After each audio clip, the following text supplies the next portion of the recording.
Welcome to Right Side Broadcasting. Grace Saldana here with Philip Torino. I always struggle saying his last name. We are here in Bucks County, Pennsylvania, and the president is about to take the stage in about 35 minutes or so. At noon, he's supposed to be here, so around 12:15, we'll probably see him come out of the motorcade. So we're very excited to be here in this battleground state.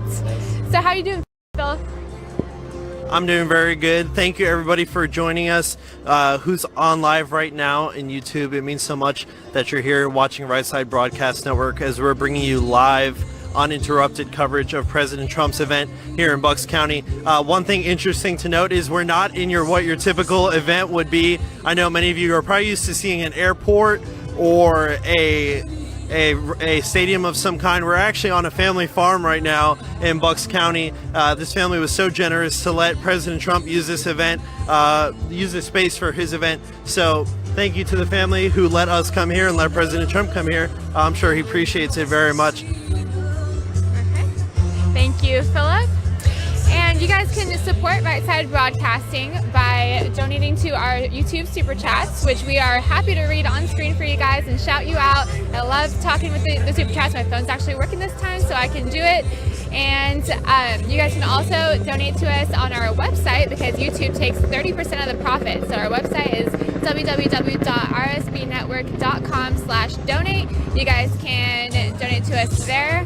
And we also, you can support us by supporting our partner, Disney Coins. Let's see. Disney Coins is the epitome of made in America because they are made in the USA by people who deeply love America. They are coins made with genuine silver and copper. They are a valuable and unique, worthwhile purchase, which always makes the perfect present. So you guys know Christmas is right around the corner. So I know you guys are probably getting your stocking stuffers ready and everything like that. So Disney Coins is a great addition to that. And they come in more than 20 patriotic designs, and 2 new designs come each month. We at RSBN are collecting these coins and can collect these every month up to the election. So we're about 3 days out, so we are getting close. Disney Coins is offering 10% of profits back to conservative causes and organizations, so they benefit causes meaningful to you. You guys can go to www.disneycoins.com to check out the inventory and start your very own collection of Trump coins today. Use the code RSBN at checkout for a discount. And while you're there, don't forget to join the giveaway. It's really easy to do. Just click the giveaway tab on the left side of the screen. The more people that enter, the more winners there will be.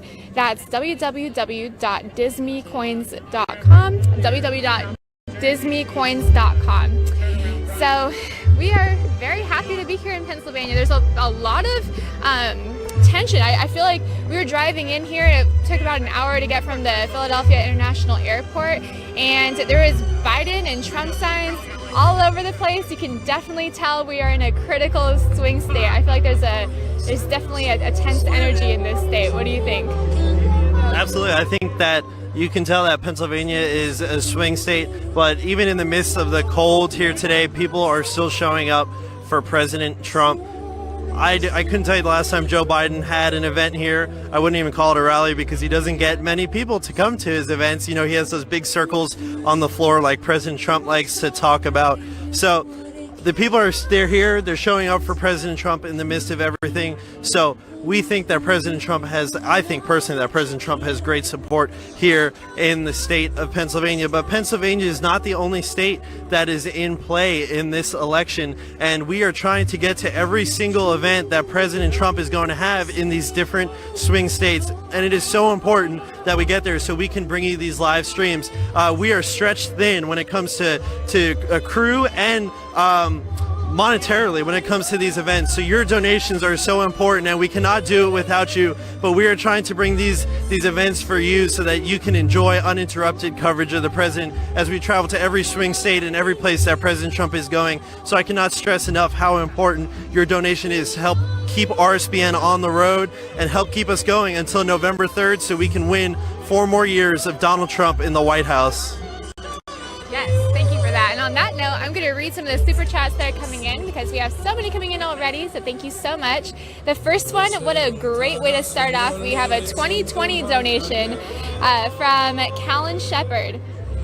Don't forget, not only vote, but vote to give him a friendly House and Senate. Yes, we need to win back the House, and we need to keep the Senate. The Senate, I think we're at 53 to 48. I might be slightly off there, but I think it's 53 to 48 Republican majority. So we need to work hard to keep that. I know a couple seats are looking kind of iffy, but that's why it's so important that we all get out and vote by election day. Don't vote after. Don't risk getting your vote lost in the mail or taken away due to fraud or something like that. We can't give the Democrats a chance to allow Joe Biden to take the White House. We can't have that. So thank you to Callan Shepherd. Thanks to Kevin Anderson. Oh wow, the DEA found another laptop owned by guess who? Who do you think that would be? Can you go ahead and say it again? Kevin said, oh wow, the DEA found another laptop owned by guess who? Well, we've seen a lot of that recently, Kevin, with the breaking developments in regards to Hunter Biden's laptop and the corruption scandals coming out of the whole Biden family and their dealings with China and foreign countries in regards to selling their office. This is going to be a breaking, developing story moving forward. I think really we are at the tip of the iceberg in regards to this story.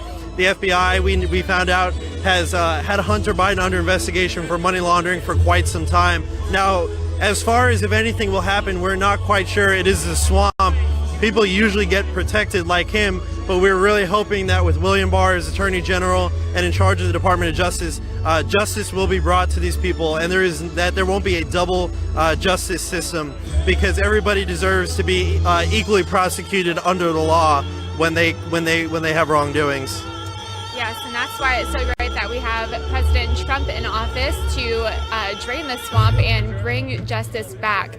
I don't want to see any more of these stories on the news about Hunter Biden's laptop, this and that, and corruption and collusion with Russia and Ukraine, all on the Democrat side. I want to see someone go to jail, and I'm sure you guys too, but we won't get too deep into that. Yeah, so this is definitely a battleground state. In 2016, President Trump won Pennsylvania by less than 1%. I think it was 44,000 votes, just a little over 44,000 votes, and that's really close, you guys. It's just by tooth and nail. So Joe Biden and President Trump are duking it out. I believe Trump has 4 Pennsylvania rallies today, and Biden is going to be here on Sunday campaigning. But like Philip said earlier, he only has a very small turnout with little 6-feet circles, and that's a very good representation of what Joe Biden has to offer for America versus what President Trump has to offer. At President Trump's rallies, you see thousands of people gathering close together. They're happy, they're enjoying their life. But with Joe Biden, you see people sitting in little 6-foot circles. They're all separated from each other. There's very low energy. It's just, you can just tell by his campaign that he would sink America into some kind of recession or depression if he got in office, just by the way his rallies look. It's just, I don't know about you guys, but I definitely want President Trump to be reelected, and it's vital that we do that. And the GOP has turned out, I believe, 7 times more new Republican voters since 2016. So they got over 200,000 more GOP voters, but the Democrats only registered about 30,000 more voters. So they're closing that voter advantage gap, and that's going to be something that's really important to watch leading into the election. What do you think, being on the ground as former Trump campaign? Well, the one thing that I think the Trump campaign has going for it over the Biden campaign is they've been on the ground since February. There was a very short period of time when we had first learned about the pandemic that they took a break. They continue to keep knocking doors, though. They continue to keep calling voters. They continue to keep doing voter registration events in different crucial counties throughout the United States that are really going to make the difference in this election. The Biden campaign just recently started doing that, just jumped on the bandwagon here of making calls, knocking doors, and registering voters. from my personal opinion, I think they might be too late to the game. They're not going to be able to have the influence that the Republicans did, and they certainly are not going to have enough influence to catch up to the Republicans in this election. Yeah, well, it's going to be a crazy day on Tuesday. We're just 3 days out, so I'm going to be watching the swing states for sure because I've been studying up on them, and it looks like President Trump is going to get Wisconsin, he's going to get Michigan, he's going to get North Carolina, he's going to get Pennsylvania, Florida, and the only one I'm not super sure about is Minnesota, but we'll see what happens. They seem pretty blue. They went blue in 2016, so we'll see. But like we said earlier, you guys can support Right Side Broadcasting and help us get to the next, I think there's 14 rallies in the next 48 hours, 72 hours, something like that. So that's a lot of rallies. That's about 4 to 5 rallies every single day up until election day. So we need, Right Side Broadcasting needs help getting to the events. And as you guys know, we're almost 100% viewer funded. So you guys can help support us by donating to the Superchats.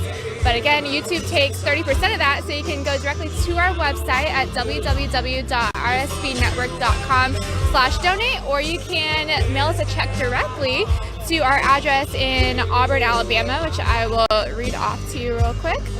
1550 Opelika Road, Suite 6, Box 344, Auburn, Alabama 36830. So you can find that address again on our website, and yeah, like just send in your donations. I would love to read them on screen and shout you guys out. So let's see who else we have. Thank you to Invisible Tape 1, MAGA baby, love that. Oh no, I missed one, it disappeared. Shout out to whoever just donated $10. I missed the super chat. It disappeared too soon on me. But yeah, thank you guys so much for supporting us always. And we love being on the campaign trail. This is I think it's my 7th rally. I've been to Pennsylvania once before. I was up near Hershey. I don't remember exactly which one it was, but it was up by Hershey. And today we have beautiful weather. It's sunny. It's about 40 degrees, but it doesn't feel too cold compared to Wisconsin. So, yeah. Well, as many of you know, we were in La Crosse, Wisconsin not too long ago, and actually I had to fly out of Minnesota because they didn't have any flights, and we were in a rush to get to the Tampa rally. So we had to drive from rural La Crosse, Wisconsin into Minnesota, into the Twin Cities and Grace. Let me tell you, as I was driving through Minnesota, there was Trump signs on almost every property in rural Minnesota. Now, I know that the Twin Cities is what's going to make a big difference in Minnesota, but rural Minnesota is for Trump. The people there love our president. They love what he has done for their community, for their business, for their industry. The farmers.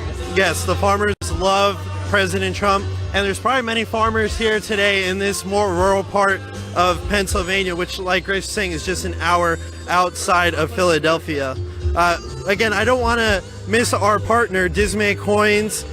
They are the epitome of made in America, and they are made by machines here in the USA by American people who deeply love America. They're made with genuine silver and copper, and definitely something that you want to get yourself a hold of so that you can have something memorable from the 2020 election. They are unique and a worthwhile purchase, which, you know what?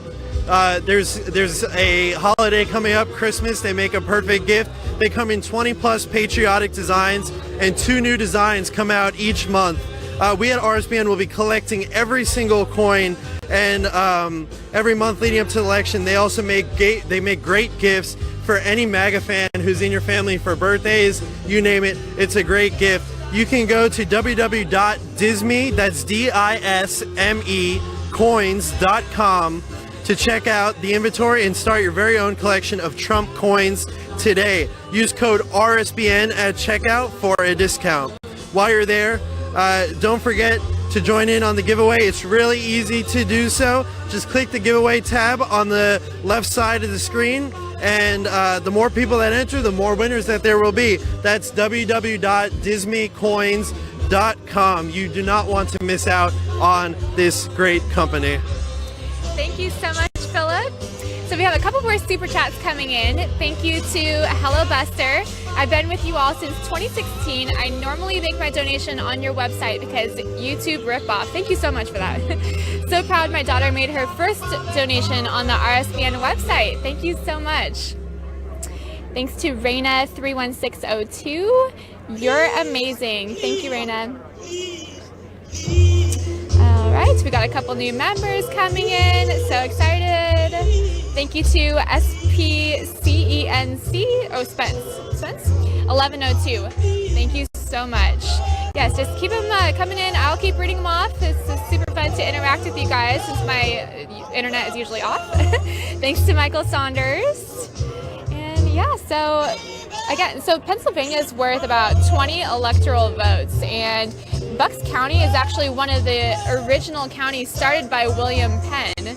And in this county, I thought it was really interesting. I'm like a history buff, you guys. So this county is where George Washington crossed the Delaware River in the famous overnight crossing on December 26th, where he won basically the Revolutionary War. So that's a really cool thing. They have a little historical site somewhere close to here, and I think it's historically significant for President Trump to visit this county and just connect with America, connect with the roots here, the people who live here and whose family roots are also here. So I think it's very special. And as you guys have been seeing over the last week, there's been a lot of riots in Philadelphia and around the country, New York, Los Angeles, over another police-related shooting.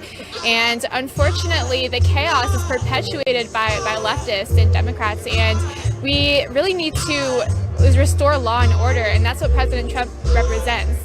So unfortunately, I think that it's really sad that there's a lot of people, like young people, who are falling into this trap where they think that rioting and looting is somehow brings racial justice or social justice. And it's really unfortunate that they're falling into that trap. But again, I think that this election is going to wake people up and have them come out to vote for President Trump. And there's a lot of new Generation Z voters. I just heard a new statistic that came out. It's like the fastest growing group in America for voters. So I hope that means that there's a lot of new conservative young people out there like me and Philip here. I'm 23, he's 18, and we're out here stumping for Trump. So I cannot wait to vote on Tuesday, or in my home state of California, where it's blue right now, but I think it has a good chance of turning red soon, but we'll see. We won't talk too much about California because we're in Pennsylvania, but yeah, where can people find you on social media, Philip? You can find me on Instagram at Philip Torino. It's PHILIP, Philip with one L. Torino is TIRINO. And on Twitter, it's the same exact thing. I've been facing a lot of censorship lately from Jack Dorsey on Twitter. He must not like what I have to say because we're promoting the message of President Trump on my Twitter and all the accomplishments that he has made. Obviously, he doesn't want the people to hear that. So we're fighting hard against that. And how about yourself?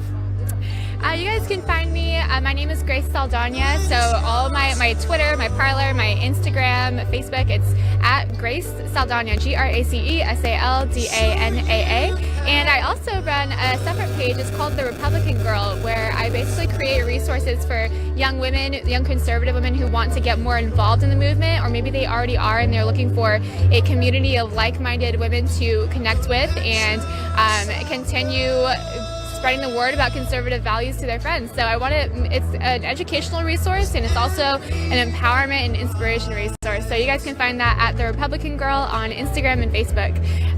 So yeah, I think it's so important. Education is so important, and I think that's one of the crucial points of this election too. And one thing that President Trump says is that school choice is the civil rights issue of our time. Yeah, so you're in college right now. You go to school in Palm Beach. So what do you think about the atmosphere at your college?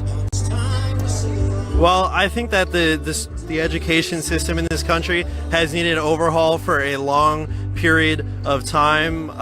It has easily become overrun by liberals and Democrats who think that they can just push their narrative and influence young students through the school system. very smart on the Democrats, politically speaking. Back in the day, they got control of it, and ever since then, education has been their issue. Politically speaking, I think this is a massive opportunity for Republicans to regain academia and make it their thing. President Trump has recently installed a plan to put patriotic education back into schools. So really, yes, absolutely. So going back to the original roots of what America was all about, teaching American history in schools the way it should be taught, based on truth, not based on opinion or editorial. So I think there's a huge opportunity for Republicans here to regain control of the academic system in this country and make it what it's truly supposed to be about educating and informing, not about editorializing and opinionating. 100% agree. Very well said. The schools right now are just trying so hard to indoctrinate students and push their version of history, and it's really sad. And we really need to make education unbiased again, make it about education, not indoctrination. We don't need leftist indoctrination camps where they're teaching the 1619 project and things like that, things that are so detrimental to our society. And like Philip was talking about, the 1776 Commission is going to add patriotic education into schools. So I think that's so important to teach kids about why America is such a great country, why so many people want to immigrate here. That gets really lost, I think, in America, where we do have it so good. We're just such a wealthy country that we don't have very many problems, and when you get so comfortable and used to that, you don't realize how great you have it compared to other countries. So I think it's really important that we instill that in children at a young age. So I'm really excited to see what the president's administration has in store for the next 4 years regarding that. And unfortunately, Betsy DeVos has just gotten beaten up over that issue by the left. And you know, it's all these leftist trolls really just hate conservatives. They hate the right. And again, it's just so sad, all the violence that we see going on across the country to Trump supporters and things like that. So, and it kind of brings back to like the media, how the media covers it. They won't tell you the real story. They don't want you to know that conservatives are being discriminated against and beaten up and stuff like that. They want to make up nice terms for it, like calling it a mostly peaceful protest and things like that. But we're the real peaceful protest. We promote peace on the right. We don't make up fake narratives. Like at Right Side Broadcasting, we show you the entire crowd. We show you everything that's happening, good and bad. We don't fake anything. So. But as you guys can see in the crowd, I believe that there is a person dressed up as George Washington here to mark the historical significance of the Delaware crossing in the Revolutionary War. Where is he at? Do you see him, Will? Yeah, we got eyes on him. He's sitting in the crowd and got his wig on. It's pretty cool, pretty cool. I like that because, again, education. We need education in this country, and that's what he's representing right now. But let's get into the super chats once again. Thank you to the Asia America Initiative. Go Team Trump 2020. Thank you, RSBN, for your energy and information. You know, the first sign I saw driving into Pennsylvania was actually an Asian Americans for Trump sign, which I thought was really interesting. It was huge. It was a giant billboard. So that was Philadelphia, no less. I was in Philadelphia, where all the madness is going on. And you know, it's interesting that this area is pretty much going towards Trump by the numbers, but they have this Democrat governor who is he's such a radical leftist. Yeah, so that guy has been sparring with Trump over the past few days, and the president said, "We're watching you." He sent a message to Tom Wolf and said, "We're watching you because of voter fraud." The possibility of voter fraud here is rampant, and it's rampant in all the swing states, in the blue states, and even the red states. As we saw, there was a Project Veritas expose the other day on this.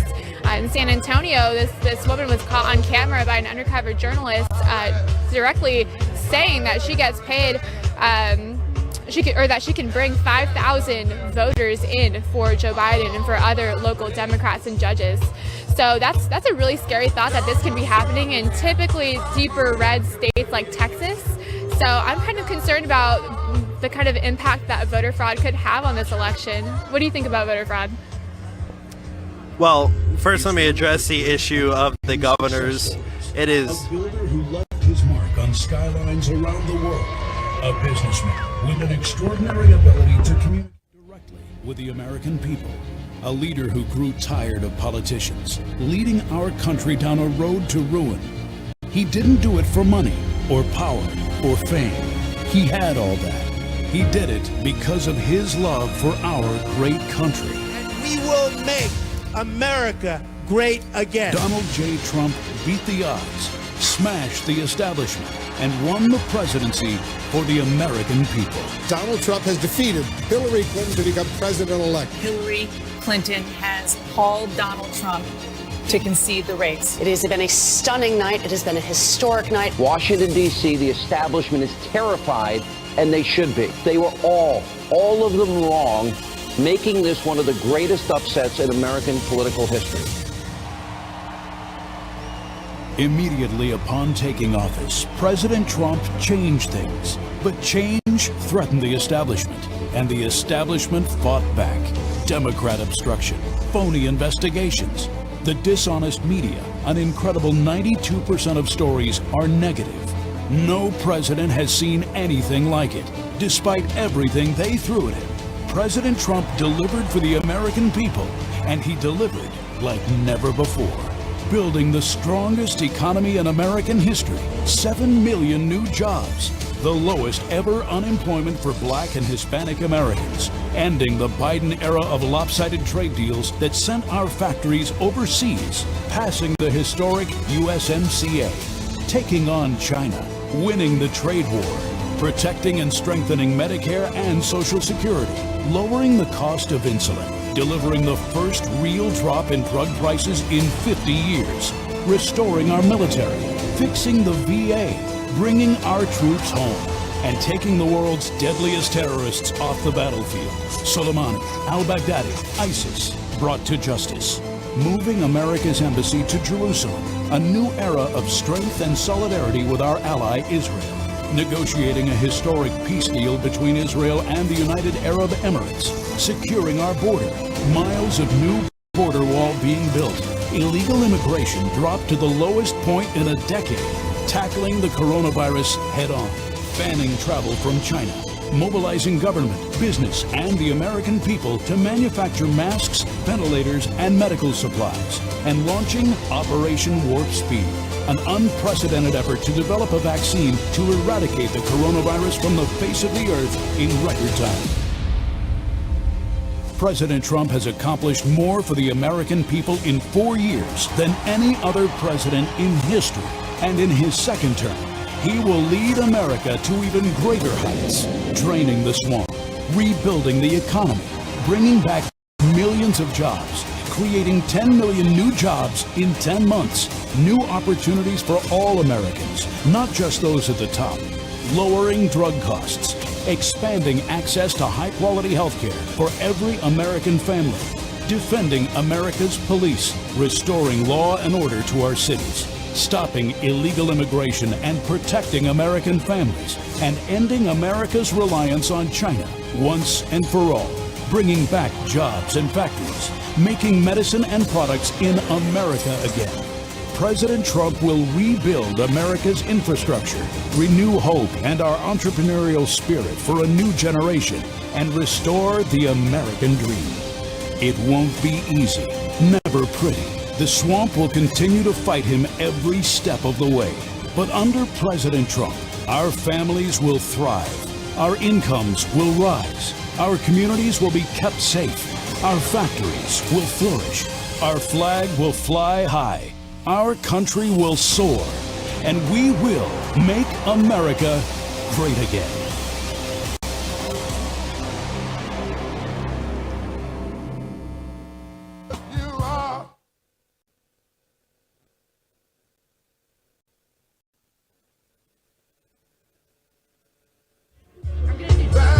Well, everybody, thank you so much. You just saw that wonderful video that was produced by the Trump campaign highlighting the achievements of President Trump, the setbacks that we face as a nation, and how President Trump delivered us through those setbacks, kind of making his case to every person who's here and every person who is watching that video why he needs to be reelected for 4 more years so that he can continue to lead our country to greatness and help make us great again, as he likes to say.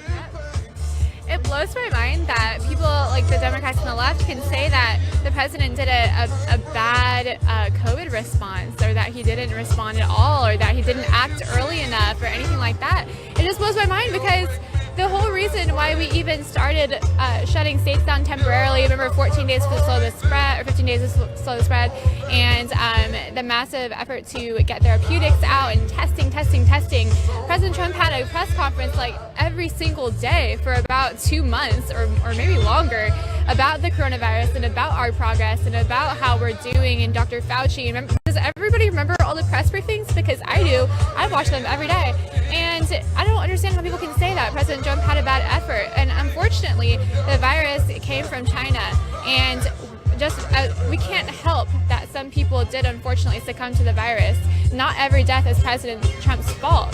So, in fact, if President Trump didn't have all the press briefings and didn't act like he did, then we would not be where we are today. So, it's just another smear campaign, and that's all they do. They just smear against the president, and they make things up, and that's the only defense they have, because they don't have a good platform. And sometimes I'm like, oh, we should kind of feel bad for them, because if they have to go that far to lie to the American people like that, then really, they have a losing platform, and it couldn't be more obvious. So with that, I want to tell you guys about our partner, Disney Coins. Disney Coins is the epitome of made in America, because they are made in the USA by machines made here by people who deeply love the country. Coins made with genuine silver and copper are valuable and a unique and worthwhile purchase, which always makes the perfect Christmas presents. Comes in 20 plus patriotic designs and 2 new designs coming every month. And we at RSBN are collecting these coins, and I wish I had some to show you, but I don't have any with me right now. But we're collecting them. We got some. And they also make great stocking stuffers for any of your MAGA friends and family. And Disney Coins is giving 10% of profits back to conservative causes and organizations, and they are benefits meaningful to you. You can go to www.disneycoins.com to check out the inventory and start your very own collection of Trump coins today. Use code RSBN at checkout for a discount. And while you're there, don't forget to join the giveaway. It's really easy to do. Just click the giveaway tab on the left side of the screen, and the more people that enter, the more winners there will be. That's www.disneycoins.com, www.disneycoins.com. So thank you guys so much for supporting us at Right Side Broadcasting. And as you guys know, we're almost 100% viewer funded, and we have about 14 rallies over the next 3 days to get to. So we need your help to get all our crews there and make sure that we show you full coverage of the events. And you guys can donate to us on our website, which is www.rsbnetwork.com/donate. We get 100% of the profits that go to there. You can also donate to our super chat, and I would love to read your messages off and shout you guys out. So send those in, and I will make sure that happens. And I think President Trump should be here in about 1 minute. He's expected to be. But I don't see a motorcade quite yet. He's a little bit late, but that's okay, because that gives us more time to talk to you guys, right? So let me check out the super chats real quick. Shout some people out. Thank you to Sustainable Salt Mine. Thank you, RSBN, from the Donald.Win. We must crush the Democrats and restore law and order. New Jersey for Trump. I'm glad to hear New Jersey for Trump, because I haven't heard much about New Jersey, and I think it's expected to go blue, but we'll see what happens. Thank you to Eric C. Chinese Americans for Trump 2020. Love that. Thank you to NGA Natan. Thank you to Jay-Z Brigdy from Holland. I'm a refugee from Holland. My parents died in the Iraq War under Obama. Biden, please vote red. Please vote red, guys. Let's re-elect the president. Thank you to Peter Van Son, $50. Thank you so much. And thank you to Defend the USA. Thank you for all your work in helping to re-elect our great president and save the country.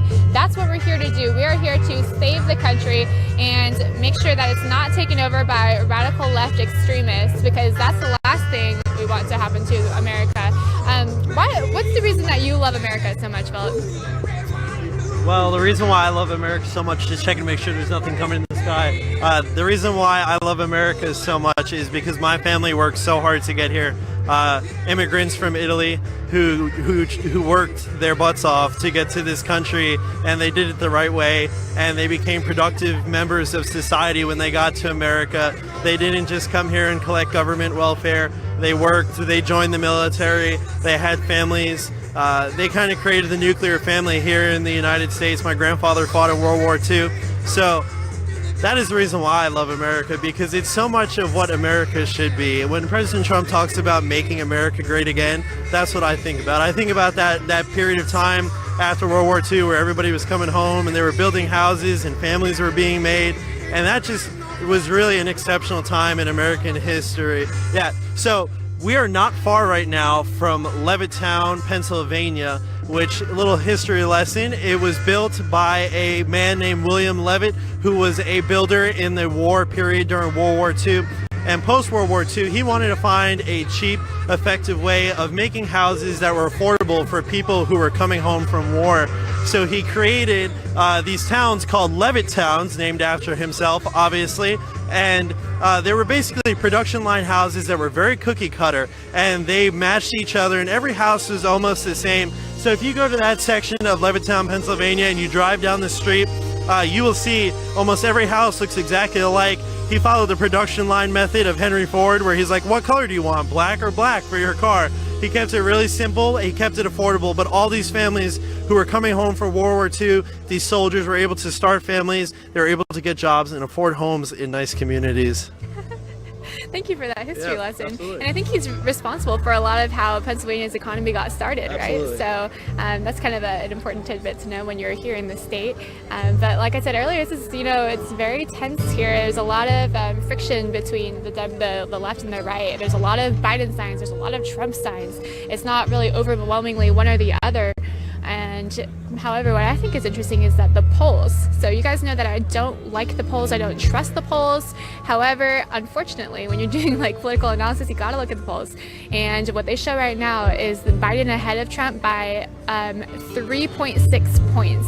But that is lower than it was last month when I was here. So last month when I was here, he was up by like 4.5, and now he's at 3.5. So President Trump is gaining with people on the ground here in Pennsylvania, and if the polls show that, then we already know they're skewed in Biden's favor, but if the polls show that Trump is gaining, then we know that the president is gaining ground here, and that's very good. And plus, 3.5 is within the margin of error. So it could be a very much so a toss-up here.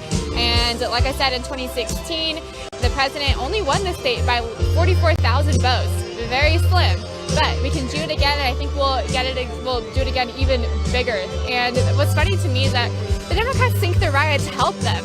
The riots don't help them. They drive people more to law and order, because what people want is they want to feel safe. They want to feel secure.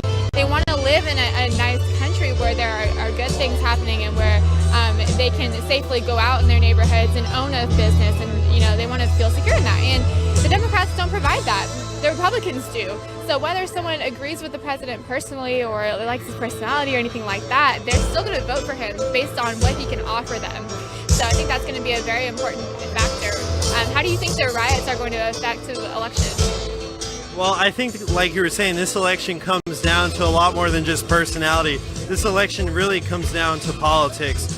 President Trump stands behind our men and women in blue, our law enforcement, our first responders, our military.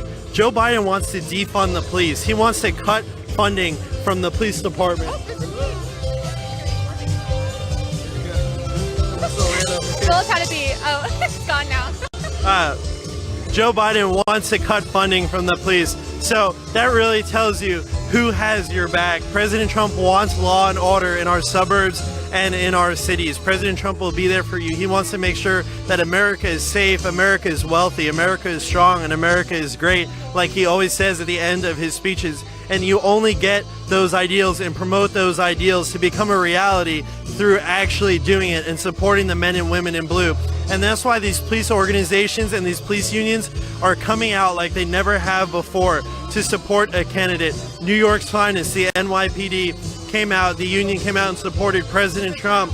Yes, the Fraternal Order of Police. And so they are coming out and they are supporting President Trump because they know not only are their jobs on the line, but the fate of America is on the line. If you get rid of the police, this country will look like Philadelphia. This country will look like Portland every single night, every single day. And they will take the what's going on in the cities and bring it into the suburbs. And that is a unfortunate sight of what Joe Biden's America would look like. When Joe Biden said in the debates that there was a dark winter ahead, I only think there would be a dark winter if it was under a Joe Biden presidency. Yeah, it definitely would be a dark picture under a Joe Biden presidency. He won't rule out lockdowns. He wants a national mask mandate.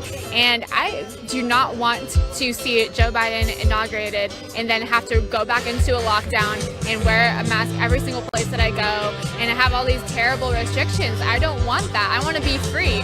And that's what President Trump stands for.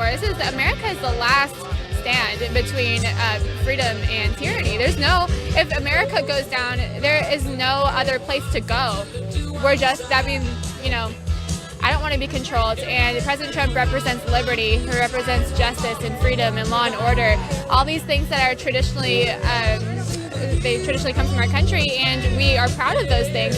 But unfortunately, the left wants to demonize those things. They don't want you to think that freedom is a good thing. They want you to think that your freedom is actually a bad thing because it tramples on the rights of someone else or something like that.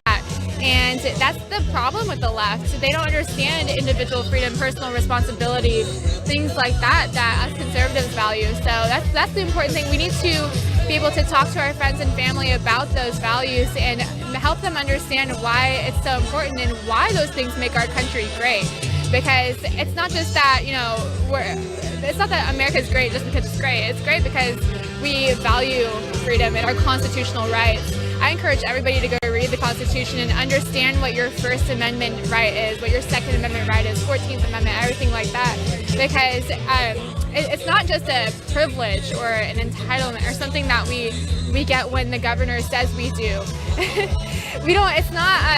There's no contingencies on it. It's a right. It's a God-given right. And we can't let the leftist governors like Newsom tell us that we can only have 3 families at our house on Thanksgiving and only gather for 2 hours, and if we must sing, that we must do it at a normal voice level. We can't do it any louder than a speaking voice. All these crazy restrictions, and I want President Trump to win because he embodies freedom in this election. He's not going to restrict us from singing. He's not going to restrict us from going to church. He's not going to put an ankle bracelet on us like they did in Kentucky. We got to get rid of these tyrants that completely disregard the Constitution, and we can't wait on anyone else to do it for us. It's time for us as voters to take action, and every single vote counts. We need everybody to get out there in person and send in their vote, because don't think that even if you're in a blue state that your vote doesn't matter. It matters. It matters because it could be that slim margin that gives President Trump the win. So just like here in Pennsylvania. Absolutely. Since we're talking about governors, I live in the great state of Florida, and Governor Ron DeSantis has handled this whole pandemic so well, and his response and how he's handling his state and using his executive power. Ron DeSantis, I don't want to go too much about Florida, but really, in contrast to Governor Newsom or the governor of Pennsylvania, has really handled it in a great way. Businesses are open. People are allowed to go to restaurants. People are allowed to go to bars. We have figured out the ways to mitigate the virus as much as we possibly can. And I think we can get I know we can get our lives back to normal. Here we are, back to normal right now. We are at a Trump rally. People have on masks if they wish to. If you don't want to, they don't have to.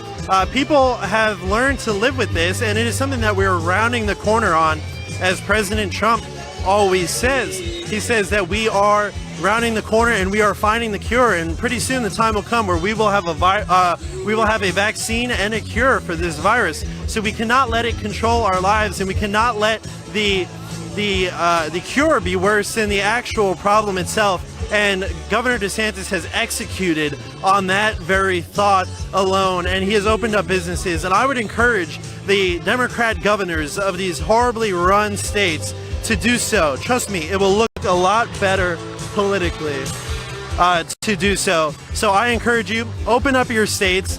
Governor DeSantis has done it, and the state is doing extremely well. We're mitigating the virus, and I think you should do so too. And the people who have the liberal governors and you feel like not too great because they have you shut down, they have you locked inside your house, that's just one more reason to vote red this November. Yes, I can't stress it enough. We're 3 days out. Vote red.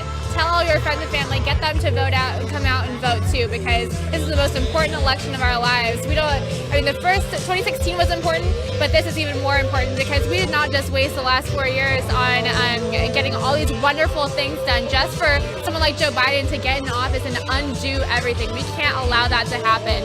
It is so vital that we get out the vote and we get as many people as possible to vote Republican and get out all your independent friends.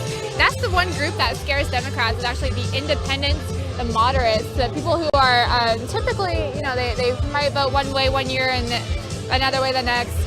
These people are definitely voting more conservatively this time around. So it's going to be really important to get that vote out.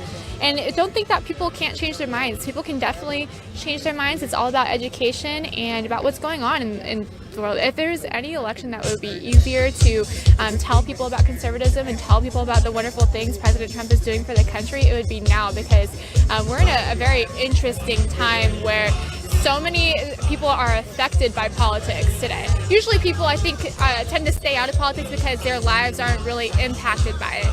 But now everybody's life is impacted by quarantine. Everyone's lives are impacted by the Democrat lockdowns. Or if they live in a free state, they've been able to stay free because they live in South Dakota, where Kristi Noem never did lockdowns.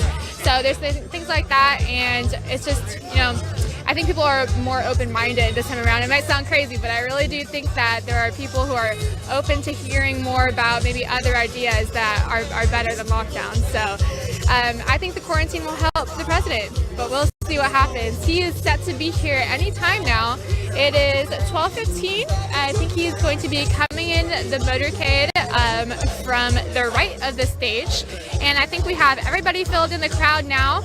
And got a lot of excited Pennsylvanians. It's pretty chilly out here, so I love seeing the dedicated patriots that come out regardless of the weather, because they're so enthusiastic about voting for the president. And with that, you guys can support Right Side Broadcasting by donating to us on our YouTube Superchat, because we need your help getting to all the president's rallies over the next 3 days. It's the final stretch, you guys.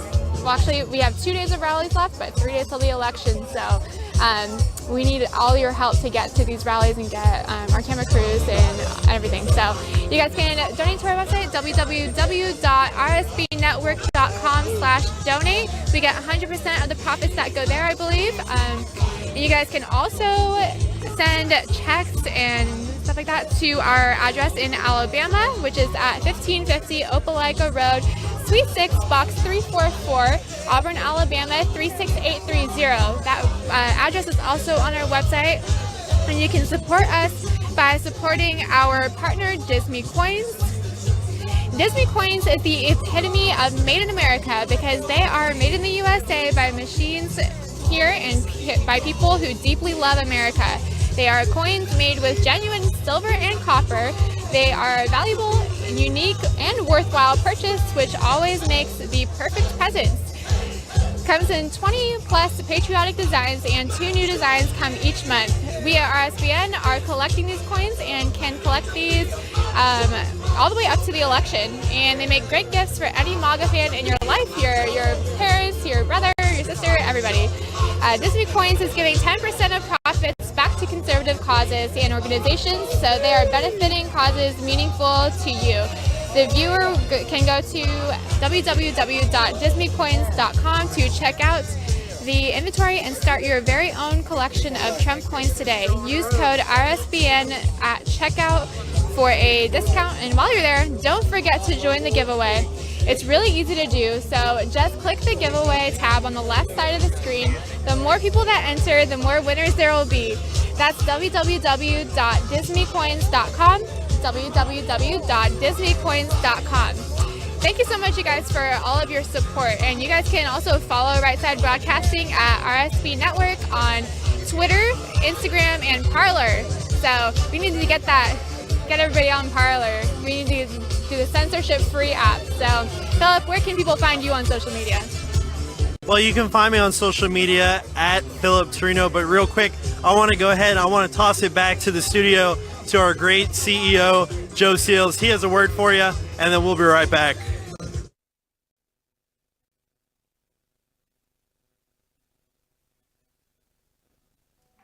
All right, really quick. The word is that we will be doing the Montoursville Rally. We had to pull some strings to make it happen, but I know it's not up yet, but it will be up very shortly. We'll have Montoursville, Pennsylvania tonight, I believe 8 p.m. Eastern time after the Butler, PA rally. So we're at 4 rallies today. Folks, keep us in your prayers. This is unprecedented. It really is. What we have been able to do this last 3 weeks. Keep in mind that mainstream media doesn't even attend all of the rallies, okay? There's a press pool, so they pool their resources together. Not all of their networks bring their gear and their camera to every single. Like I said earlier, it is a little bit of a cooler day here in rural Pennsylvania. We are, for those of you who are just joining, we are on a family farm here. All right, really quick, I have to say this. They pool their resources together, and they make it to the events, and they sometimes use each other's camera feed. It's called the pool.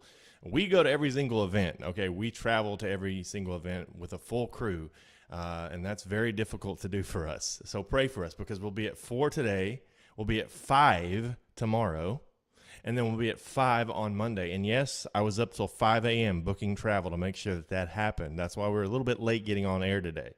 But just keep us in your prayers and support us, because this is going to be probably the hardest 2 days I've ever experienced in my life, the next 72 hours. So please keep us in your prayers and support us. rsbnetwork.com/donate. God bless you. Let's win this thing. Back to Grace and Philip. A better deal. Well, in the course of doing so, President Trump also changed the color scheme of Air Force One to a red, white, and blue color scheme, something that looks a lot more American and a lot more patriotic. I happen to like it. Some people are critics of it. Grace, what are your thoughts? I think the president did just fine. I love red, white, and blue. I think that those are the best countries in the world, or best colors in the world, my bad.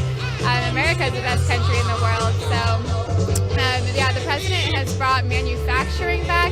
He has brought the oil industry back, and he's going to continue doing those things that are important to Pennsylvanians. And I think that's why there's so much support out here today for him.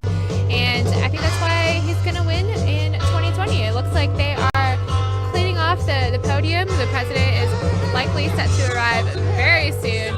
And so he's going to be coming from the right. So as soon as motorcade comes in, we'll pan the camera over. But everybody is settled in and waiting on the president. We'll see what he has to say today, because there's a lot going on. There's a lot of breaking updates all the time. I don't know if I've ever seen a news cycle this crazy. There's just constantly something going on every second. Whether it's Hunter Biden, whether it's the GDP or the economy, or there's new reports and polling numbers and riots and all this crazy stuff all the time. So it's definitely not a boring election cycle. The stakes are high, so we'll see what happens on election day. But yeah, it'll come down to very, very close numbers in Pennsylvania. Yeah, so President Trump won by less than 1% in 2016, and I think he'll break that. I think he'll break 1% this time for sure. And I see police coming. Looks like the motorcade is starting to roll in. I'm so excited to see the president. The crowd is cheering. Okay, so the looks like he's going to be arriving very soon here. And, you know, unfortunately, the mainstream media doesn't travel to every event like we do at Right Side Broadcasting. We come to every event, and we make sure that you guys get the full story here.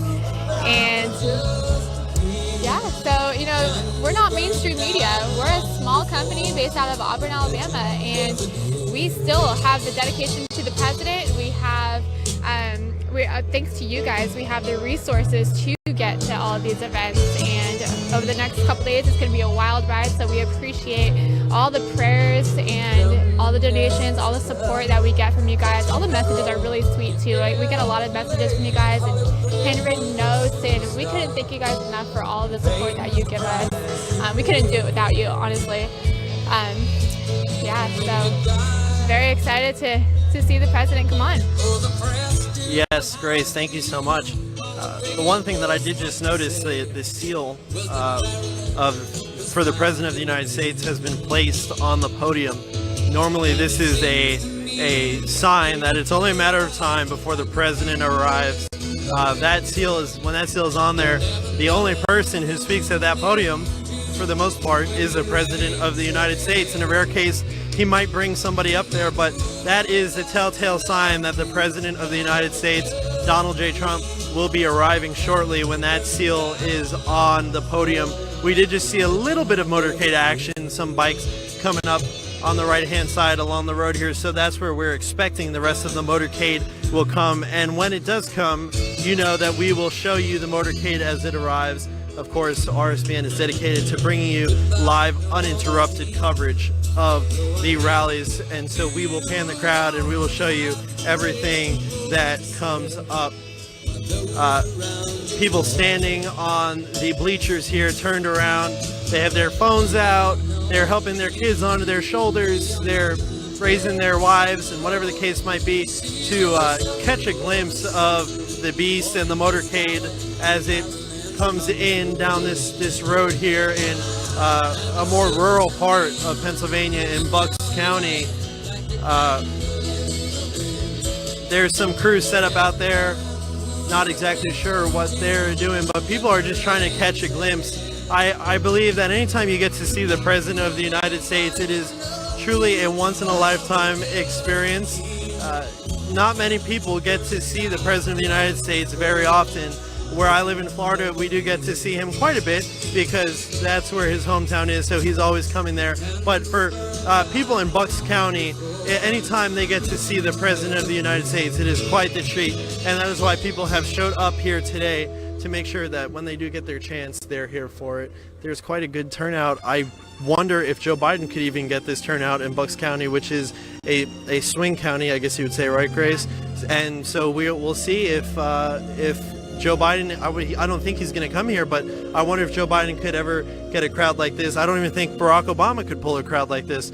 So President Trump is truly one of those once-in-a-lifetime figures that when you get the chance to see him, you got to go see him because he is quite the entertainer and he is quite the character on stage, and also very, very, in what I would say, much a great president, and he proves that through his speeches and his talking points when he's on stage, and everyone's here for it through the midst of the cold and the somewhat muddy ground out here on the farm that we had to walk through to get here.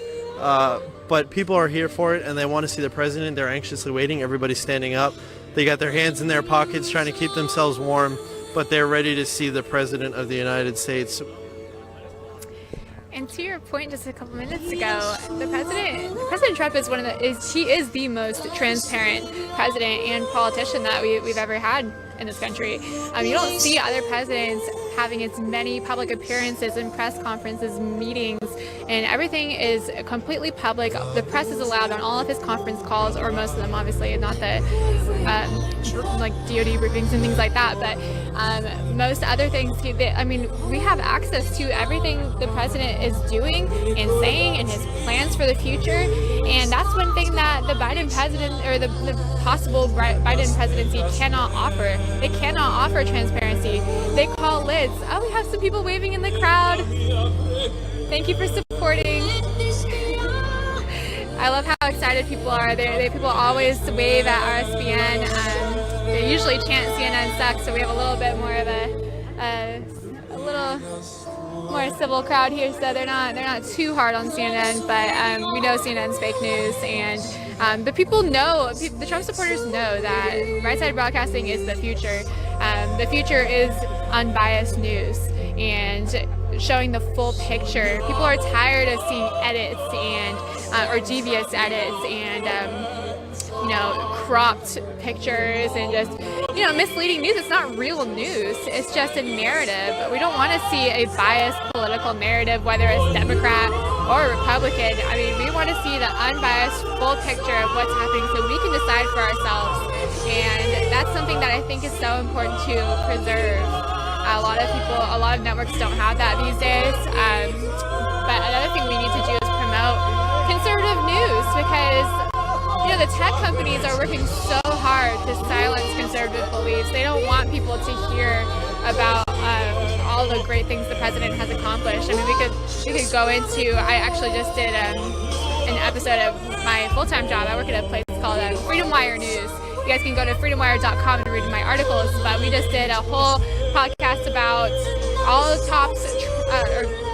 Trump's top accomplishments, and my top 3 ranged from the economy and how he was able to reach unprecedented lowest unemployment rates in history, especially for minorities and women, and that's a great accomplishment. And the left likes to say that the president is so anti-minority and he hates blacks and Hispanics and women and he's misogynist and all these horrible things that are just absolutely false.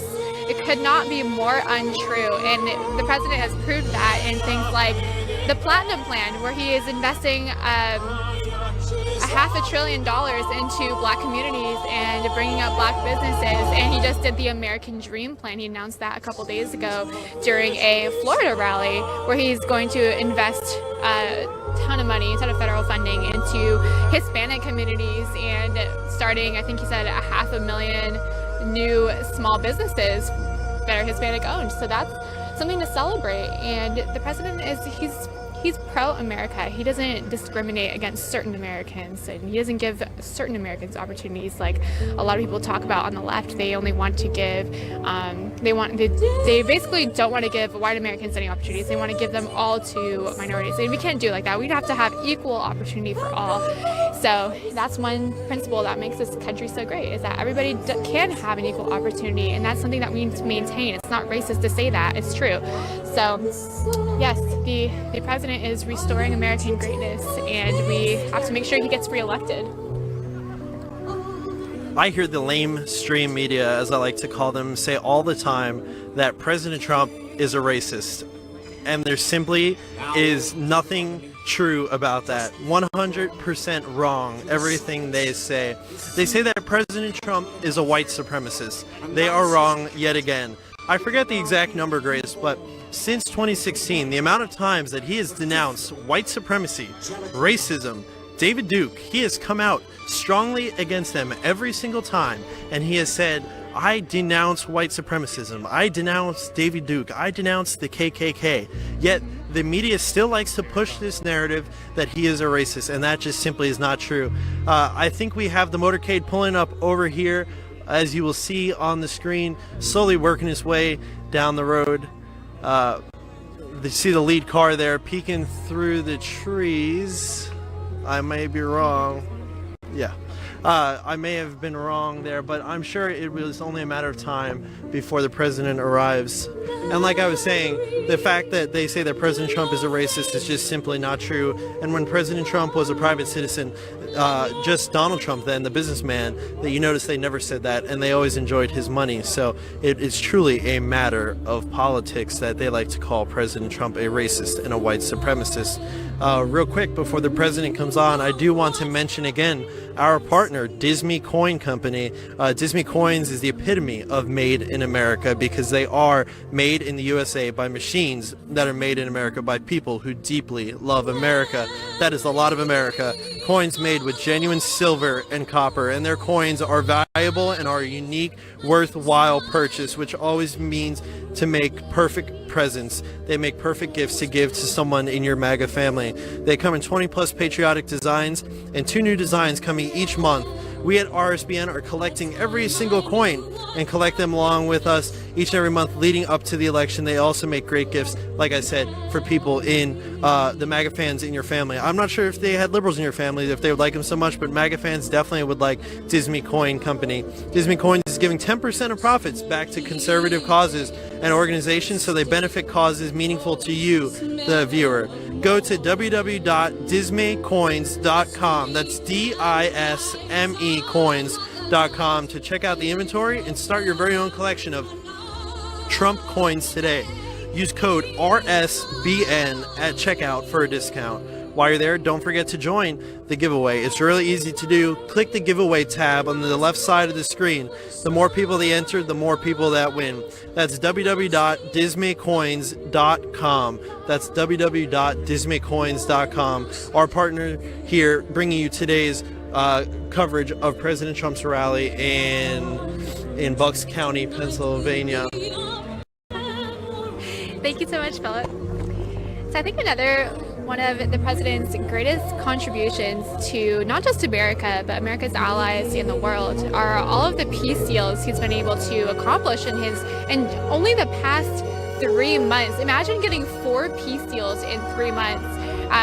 There was 4 different countries, 3 Middle East, all 4 are Muslim majority countries that agreed to normalize peace with Israel. And that is historic because I think the first country to do it was the United Arab Emirates. They agreed to normalize peace with Israel, which was followed by the Kingdom of Bahrain, Serbia and Kosovo, and now Sudan, which is it's amazing, you guys. What the president is doing for world peace and for Israel, for the United States is amazing. The last time somebody normalized peace with Israel was Egypt, and I think it was in 1979.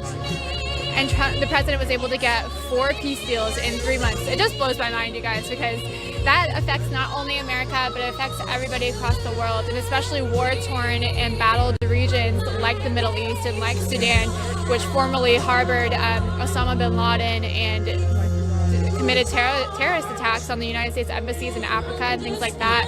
The president was also able to negotiate $335 million for the victims of terrorist attacks at the U.S. embassies in Tanzania and Kenya. So that's another amazing feat, and just all the things he's doing for human trafficking. He has pioneered the war on human trafficking, and he created a task force which is very much so influenced by Ivanka Trump and Attorney General William Barr, and they fight human trafficking all the time, and they have allocated millions and millions of dollars to that cause, where they've been able to create operations led by U.S. Marshals, where they actually, within the past 3 months, they had Operation Safety Net and a couple of other operations that rescued over 100 children who were being actively trafficked in the United States. This is at home. This is in Ohio, which is a total hotspot for human trafficking, in Georgia and places like that. So it's just truly amazing what President Trump is doing for life. And one thing that I've heard from liberals a lot, I take a lot of Ubers, especially to the airports and stuff, and they all like to talk about the president and how they always say, oh, the conservatives always think President Trump is so pro-life. But if he was pro-life, then why didn't he handle COVID better to save 200,000 lives? And obviously it's not as simple as that. Oh, we got the motorcade coming in. Finally. They are coming in. We got the first signs of it, and then we got the camera panning right over. We got to bring the leader of the free world to Bucks County, Pennsylvania. We got the crowd cheering. This president is so humble. He does all these great things for the world, for humanity, for life, for the pro-life cause, for everything, for minorities. And he still comes to small towns like this. It's just great. So we got the motorcade coming through. I think we're gonna see the beast. The president loves the beast, so that is pretty amazing. The people here are very, very excited, and again, this is a very tense region. This is the battleground state that the president has to win the election. They always say whoever wins Pennsylvania wins the entire election. So the president is going to be coming out soon, walking through this tent and walking on stage, taking the stage. So he's a little late, but we don't mind that because we love covering the president. And yeah, so where can people find you on social media, Philip? You can follow me on social media at Philip Torino. The crowd is going wild here. He apparently just got out of the Beast and is making his way towards the crowd here in Bucks County, Pennsylvania. It's always some sight to see the motorcade pull up in all of its glory, so many cars deep. And when the President of the United States does take this stage, we will be the first ones to bring it to you as you join us live on our stream here on YouTube. It seems like everyone is getting out of the motorcade, kind of mobilizing themselves to where they need to be, and it's only a matter of time before we hear from President Donald J. Trump as he makes his way out onto the stage here in Bucks County, Pennsylvania. It appears that right now he's kind of in that where that white tent is, in that staging area, probably saying hellos to the people who are here. And I think I saw the farm owners walk into there, so probably greetings and saying hello to everybody. So it is only a matter of time. Press is coming out of the vans. Everybody's making their way over here to the press risers or into the crowd to go where they need as the president walks out. And then obviously when the president does walk out, you will hear the famous ladies and gentlemen, please welcome the 45th president. So it is only a matter of time before that happens, and you hear the great song by Lee Greenwood, God Bless the USA. From what I understand, the president has exited the motorcade and will be taking the stage here shortly. Secret Service is mobilizing themselves, security is mobilizing themselves, kind of standing guard where they need to. And when the President of the United States does make his way out here, we will be the first ones to bring it to you on Right Side Broadcasting Network.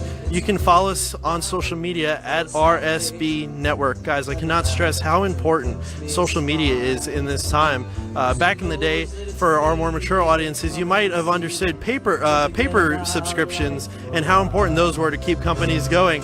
But we are in the same way, just in a different century, in a different age, and we are in the age of social media, and subscriptions and follows and likes are so important to our company to help keep pushing our mission forward and sharing the news of what our company does to everybody.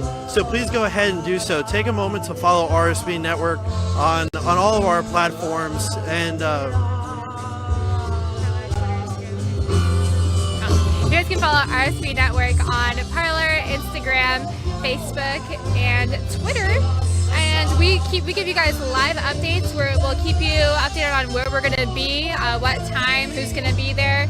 I know you guys love our Liz Willis and our other correspondents, so we give you guys live updates. We go live and we talk about we tell you guys everything the president is doing.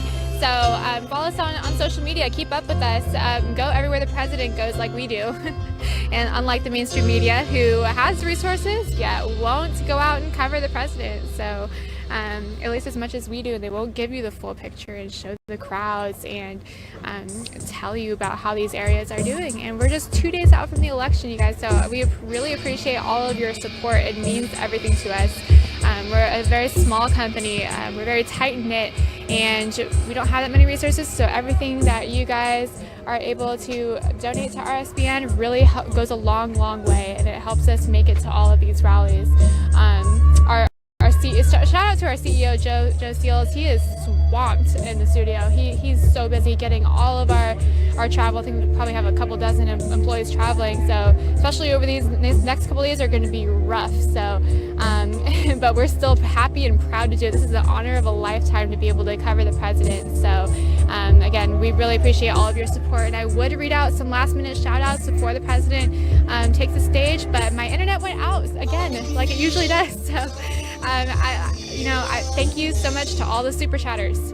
I gotta say that because I'm so sorry I can't read them to you or the email donations. But I think we got the president coming out soon. Yeah, Yes, and right there in the crowd, I don't know if you see him with the blue tie on, White House Chief of Staff Mark Meadows saying hello to the people in the audience. Mark was a former congressman from North Carolina, now being replaced by hopefully Madison Cawthorn, one of the youngest people to ever run for United States Congress. And Mark's here saying hello to the crowd. Like I said, White House Chief of Staff, welcoming everybody and making sure they feel warm here in Bucks County, Pennsylvania. If we could probably just see him right there, I'm sure we can, just saying hi to everybody. So that just goes to show you how the Trump administration is. They really want to be in touch with the people. They're not elitists. They don't want to be behind a curtain. They want to be out in front of the people, and they want to be talking with the American citizens and American people to find out what their issues are and what their struggles are, and they're just to say hi to everybody. So that is a true testament to what the Trump administration is, that the White House Chief of Staff would come in and say hi to everybody who's in the crowd. So that is something that I find to be truly, truly cool.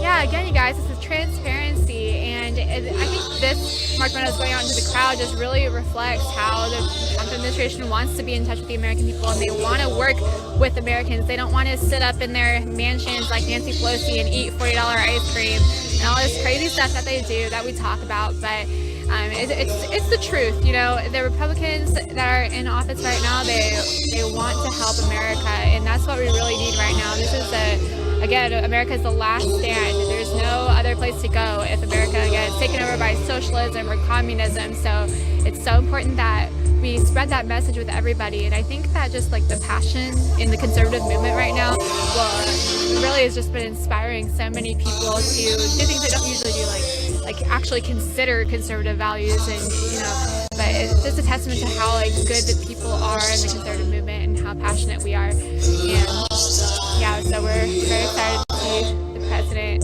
Hopefully he can give us an update on Pennsylvania, because I've been watching this state so closely, it's not even funny, because I know how important it is, 20 electoral votes. Plus, during the last debate, Joe Biden was saying he wants to eliminate fossil fuels. He doesn't want to support the mining community here. And that's what got the president elected in 2016 by such a small margin, is the huge turnout of coal miners in rural areas in Pennsylvania that may not usually vote. And that's just a testament to how much the president cares about the forgotten people of America. And that was a big point in 2016 when he was campaigning, was that he is for the forgotten men and women in America. And whether it's people who serve our country, or manufacturers, or farmers, the blue collar people, he's not an elitist, and that's what Philip was just saying. He is not an elitist, and he's not a globalist who is for the big industries in this country. He's taking on big pharma. He's taking on the WHO and all these global entities. And he pulled out the Paris Climate Accord, and he is trying to resolve issues with the Iran deal that Obama made. He is for America first, and it's not just a Republican talking point. It's the truth. It's the facts of what the president has accomplished for this country. And I feel so passionate about that, because I'm an American and I don't want to see other countries put first. I want to see the interests of my friends, my family put first. So, and I know all of you guys who support Right Side Broadcasting also want to see that. So I'm very involved with the conservative movement here. I've been involved with the Turning Point USA. I've been on my own college campus and talking to students, and students are very, very open to conservative ideals. And I think that was first brought on by the President Trump's run in 2016. We may not have otherwise had. So there's a lot of energy and young people, and I'm on the ground every day. So you guys can find me on social media at Grace Saldana, GraceSaldanaa. I'm on Instagram, Parler, Twitter, everything. So you guys can watch my fight in the conservative movement there too. But yeah, so it's going to be crazy. I'm so excited to see the demographics, because I truly think it's going to be a red wave. The president keeps tweeting. He keeps tweeting giant red wave, massive red wave. And it's not just to give you guys hope. It is what is happening.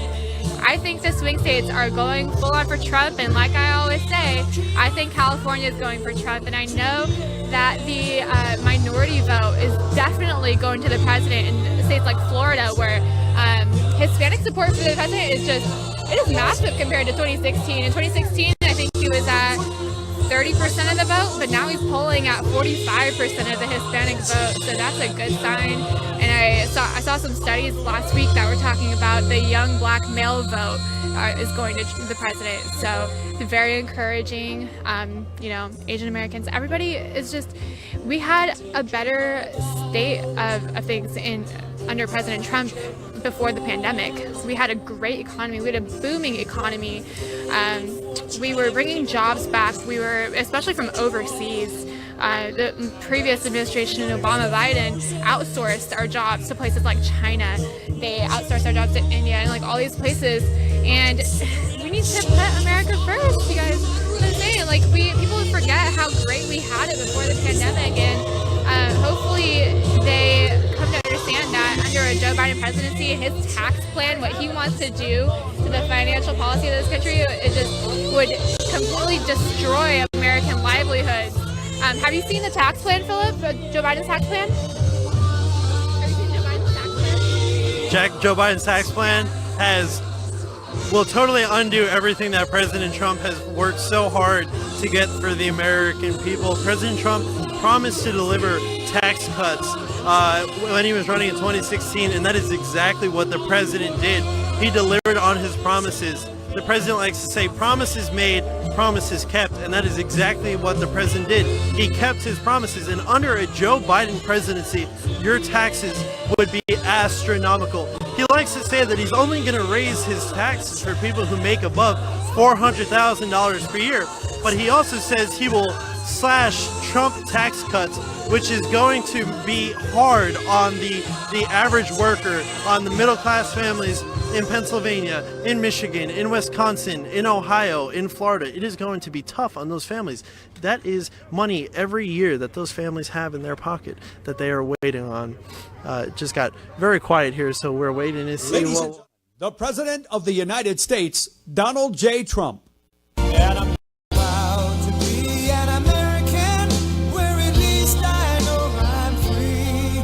And I won't forget the men who died, who gave that right to me. And I gladly stand up next to you and defend her still today.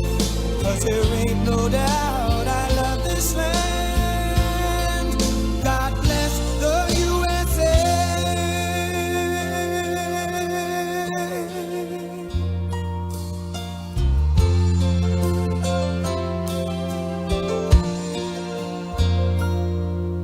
From the lakes of Minnesota to the hills of Tennessee, across the plains of Texas, from sea to shining sea, from Detroit down to Houston and New York to LA, where there's pride in every American heart, and it's time we stand and say that I'm proud to be an American, where at least I know I'm free. And I won't forget the men who died, who gave that right to me. And I gladly stand up next to you and defend her still today.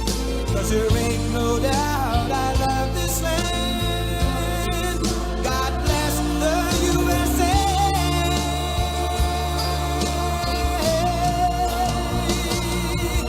And I'm proud to be an American, where at least I know I'm free. And I won't forget the men who died, who gave that right to me. And I gladly stand up next to you and defend her still today. 'Cause there ain't no doubt I love this land. God bless the USA.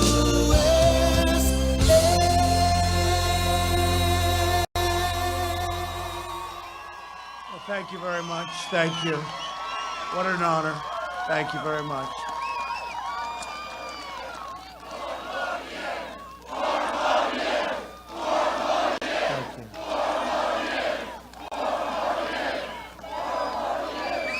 Thank you very much. Thank you.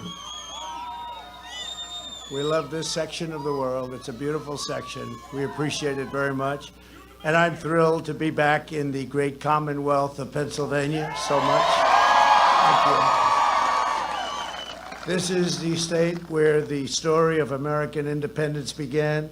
It's the state where the American Constitution was signed. Think of that. And 3 days from now, this is the state that will save the American dream.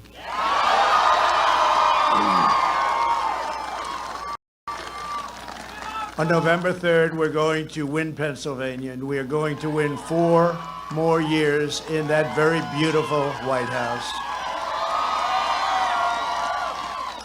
We're gathered today in a very special place.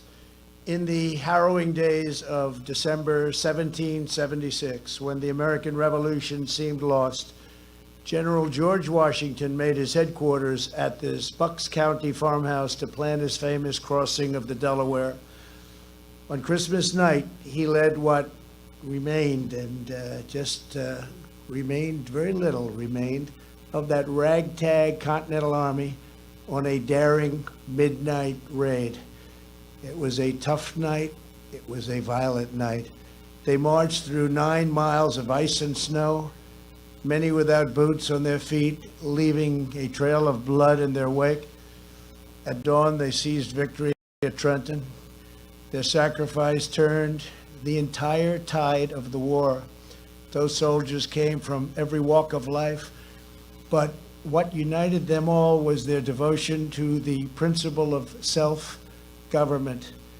They were determined to live in a country where power belongs to the people.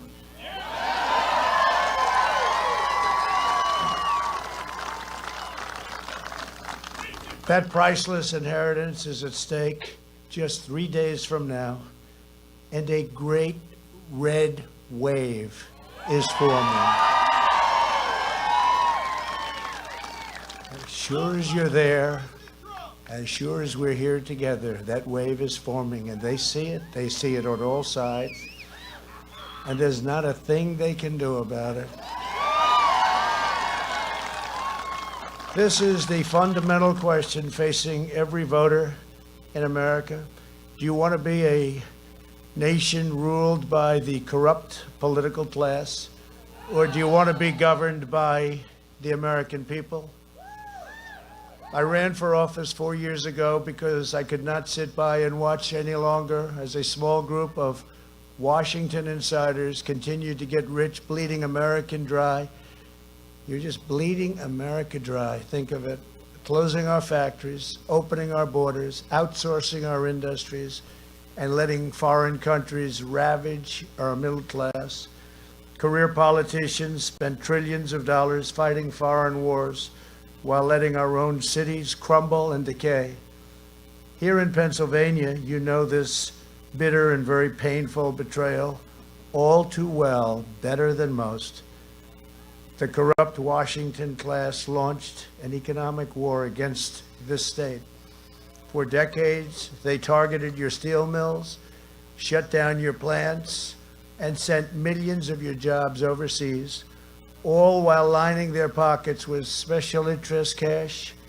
And no one embodies this betrayal and treachery more than Joe Biden.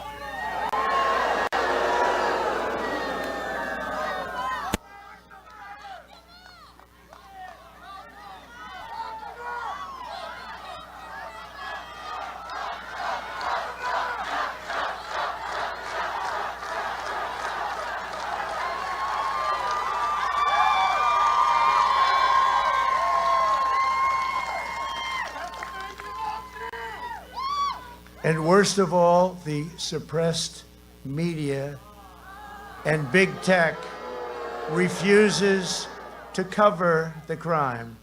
They refuse to cover. We've learned so much over the last 2 weeks. For 47 years, he supported every disastrous trade deal that enriched his cronies and impoverished your state. He wiped out Pennsylvania steel. He was the cheerleader for NAFTA and China's entry into the World Trade Organization. Pennsylvania lost 50% of your manufacturing jobs after those Biden disasters. Then Biden pushed the job-killing Paris Climate Accord, an economic nightmare for Pennsylvania miners and every worker in our country. He backed TPP, which would have extinguished the American auto industry forever. Forever.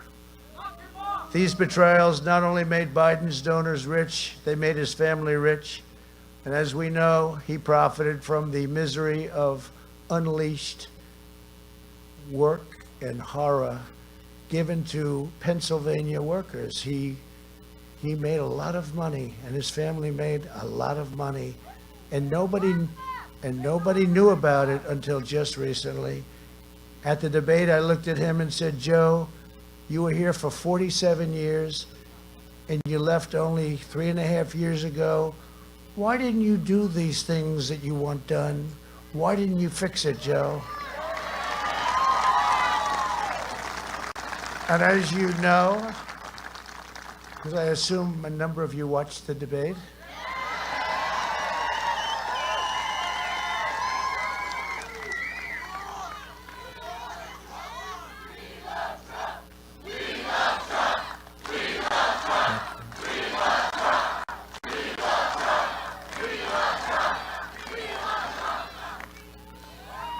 but as you know, he just looked at me and shrugged. In fact, the anchor looked up and said, why did you do it? She couldn't believe it. You know, she was on his side. She said, why did you do it? Why did you do it, and why did you say it? In 2016, Pennsylvania voted to fire this failed and corrupt political establishment, and you voted for an outsider as president who is finally putting America first.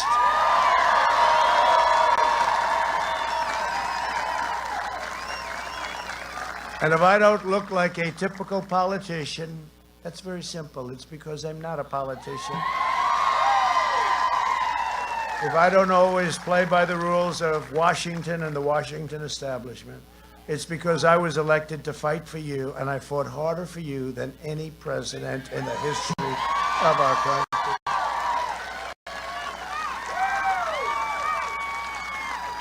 From day one, Washington insiders have been trying to stop me because they do not own me and they do not control me. They want control. They don't like what I'm doing. They don't like what I've said to the big pharma, the drug companies, the #1 lobbyist in the world, #1 lobbyist in our country. They didn't like that I instituted favored nations so that we now pay the lowest prices in the world for prescription drugs instead of the highest prices in the world. If these corrupt forces succeed in electing Joe Biden, Washington will see to it that another outsider never becomes president again. It'll never happen again.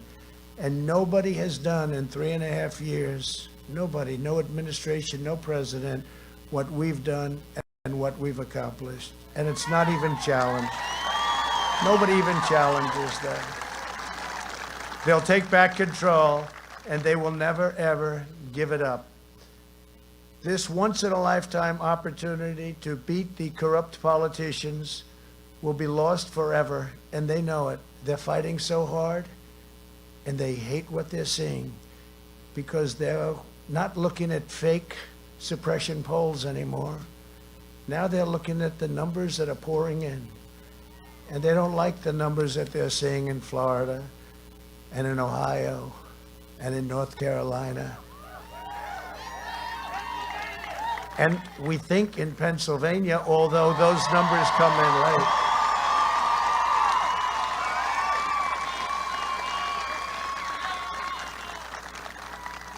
We think in Pennsylvania, they don't like it. They don't like it. They don't like what they see. And I just want to tell you that we have really, things have worked out so well for our country. Nobody had any idea that anything like this could ever happen.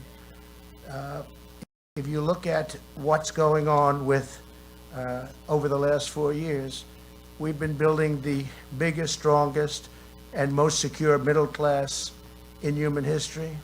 We built the most powerful military anywhere in the world. And over the next 4 years, we will make it even stronger, stronger like nobody thought even possible. Do not be intimidated by our opponent's angry and menacing tone, because if we were, we would never have been able to accomplish what we've accomplished. In truth, they are actually terrified of you, the people. They're terrified. They're terrified that you will discover that you have the power to end their corrupt rule once and for all. We have to do it. When you see what's going on, we have to do it. We don't have a choice. Somebody said, do you enjoy this? I said, it's not a question of enjoyment. Believe it or not, I do. I shouldn't. Have to go check something, but I shouldn't. But, today we're doing 3 rallies. Tomorrow we're doing 5, and the smallest crowd will be 25,000 people. And then on Monday we're doing 5 or 6. And I can't tell you what's going to happen. I think we'll just go home and rest.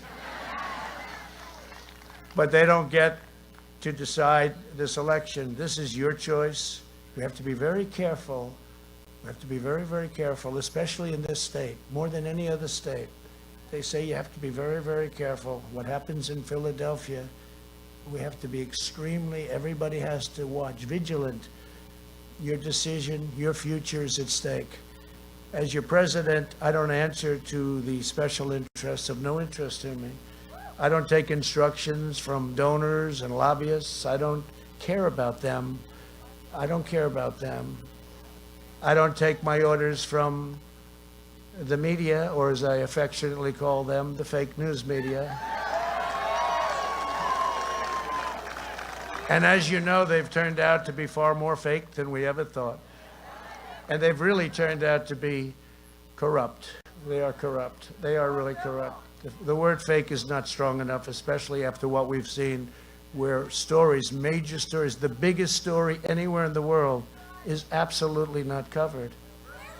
It's hard to have scandal when you have no coverage.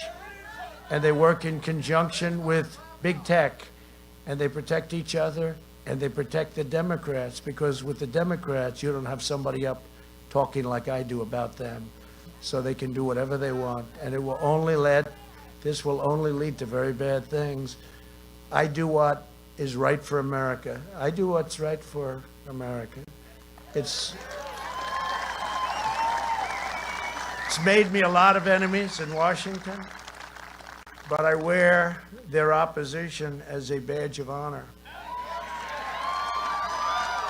Winston Churchill once said that it was a nation that had the lion heart. I had the luck to give it the roar. I gave it the roar, and there is a roar, and people hear it all over. They heard it 4 years ago, loud and clear. Probably the biggest thing to happen. They talk Brexit, they talk many, numerous things, but this is always number one. What happened? 2016, and I will say, 2016 was an incredible, earth-shaking event. But 2020, and I never thought I'd say this, 2020, what we're doing right now through Tuesday, what we're doing is far bigger. It's far bigger. I never thought I'd say it. I never thought 4 years ago, and you never did either, somebody would say that this is going to be the most important election perhaps in the history of our country. It's really amazing. The greatest threat to American democracy is the concentration of power among a small group of unelected special interests. The big tech CEOs who have been put in a position by us giving a law to them, Section 230. We've given them that power. And that can be taken away. That can be taken away. And probably has to be taken away. I see it better than all. I see it so obviously. I see it because of what I do on social media. For me, it's very easy to see. I see things that nobody would believe. The corporate media and the mega donors in Washington and Silicon Valley, they're all lining up behind an opponent that's going to do whatever they tell him to do. That's sleepy Joe Biden. It could have been the greatest. You know, if you look, we look at the amount of money that he has raised, hundreds of millions, $300 million one month. But I could have been the greatest of all time. I could have been the greatest political fundraiser because as president, all I had to do was call Wall Street, the big banks. I could have called the oil companies. I could have called all of the big companies.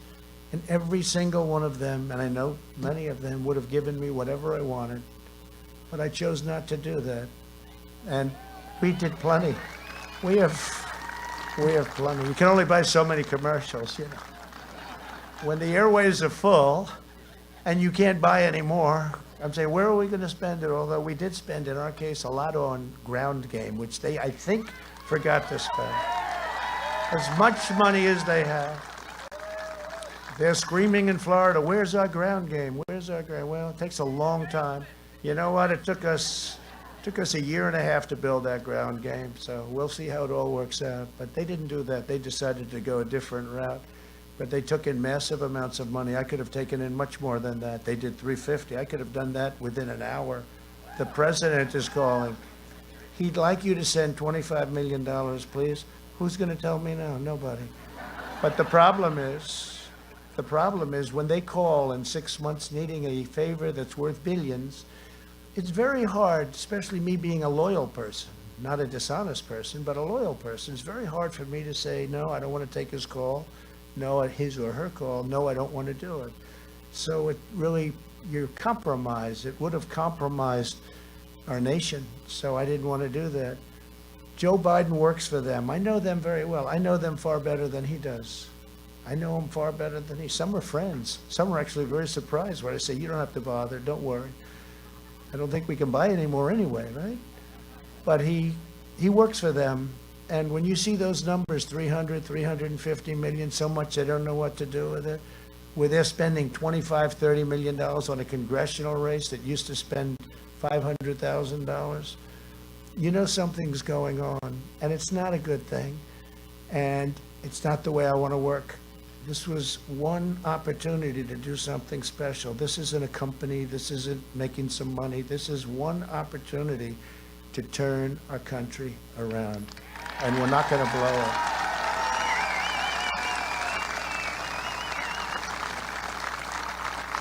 So he works for them, not for you, and it is I who work for you. I am working for you. It's like, not used to that too much, but I've gotten used to it. And we have this great opportunity together, and our people tend to vote in particular state. You tend to vote on the 3rd. I could say go in an early vote. Don't wait till Tuesday. Vote today, vote tomorrow, vote on Monday. But I'm wasting a lot of time because you want to go. It's tradition, it's habit, it's the history of this state. Look at what you've done with this state. Look at the history of this state with respect to our country. And you want to go, so I won't even say go today, go tomorrow, go the next day, or go on the 3rd. We want election day. Thank you. Election day. And we have others like that too. We have others like that too. They want election day. It's going to be a great day. The more these corrupt forces oppose me, the more I know we are delivering real change, real progress, and historic victories for the American people. We have done great things with the country, including our military, our vets, the biggest tax and regulation cuts in history. We just received a poll. This was a real poll, not a suppression poll, where the vets gave us a 91% approval rating for the job that we're doing. Think of that, 91%, the highest ever. Over these last 4 years, we've been building the strongest and most secure middle class in human history. We have built the most powerful military in the world by far. Nobody has ever built what we've built. And when I came in, we had a depleted, military. We had old planes. We used to get parts by going to the airplane graveyards and taking the old parts out of old planes that were sitting there rusting in the sun and crazy weather where they store them in the deserts. And that's what we were doing. We had a terribly depleted military. And now we have the best equipment anywhere in the world by far, all made in the USA. And as I say, we are the envy of every world. We are the envy of every world power. From China to Russia, North Korea, they look at us and they say, wow, what they've done. New jets, new fighter jets, bombers, tanks, missiles, rockets, nuclear. And just hope to God we never have to use it. Hope to God we never have to use it, but it's less likely that we'll ever have to use it when we have it. Okay? When we have it. We were in very bad shape militarily. A general came to see me, highly overrated general came to see me actually. One of the world's most overrated generals, and he said, sir, we have no ammunition. Right at the beginning, you know what I'm talking about, because we could have had conflict. He said, sir, could you hold it off? We have no ammunition. And I said, General, no president should ever hear that statement again. We have no ammunition. Well, now we have so much ammunition. Our problem is we have no storage. And over the next 4 years, we will make it even stronger. It's going to keep us safe. Last night, our brave special forces rescued an American hostage in a faraway country.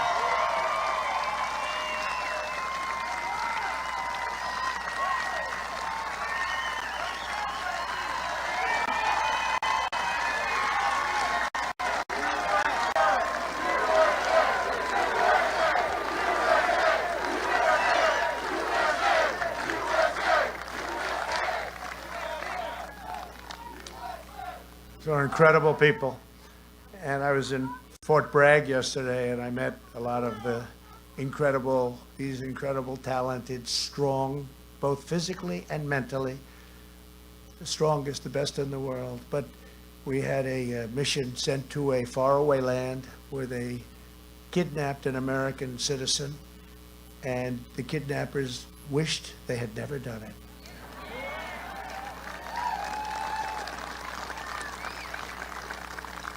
And they went in with a large group, 0 casualties. We got our American citizen, young man, we got our young man back. But the other side suffered gravely, I can tell you that. Our nation salutes its courageous military, which brilliantly executed this operation. Very few people would have been able to do it. It was very complicated and very complex, tough area. We celebrate the safe return home of an American hostage. We've gotten many hostages home.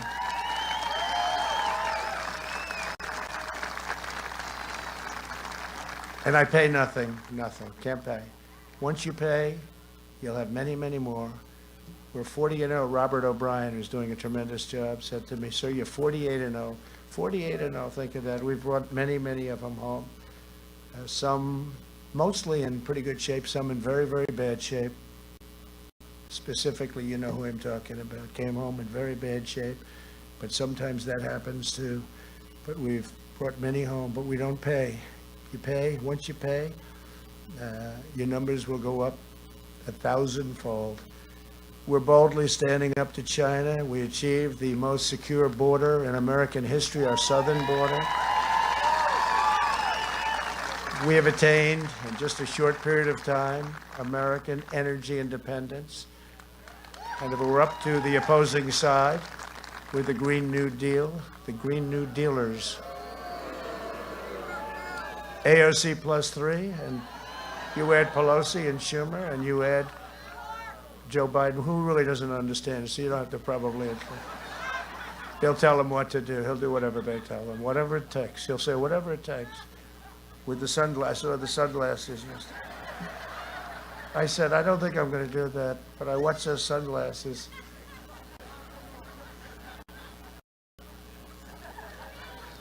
I don't know. To me, it didn't work. We're bringing our jobs, our factories, our wealth, and our troops all back home. They're all coming home. They're all coming home.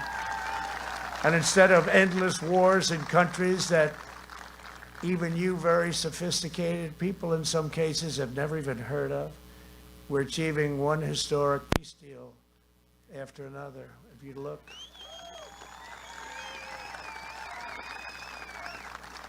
Middle East, we already have 3 signed up. We have many countries want to sign. We're signing them rapidly.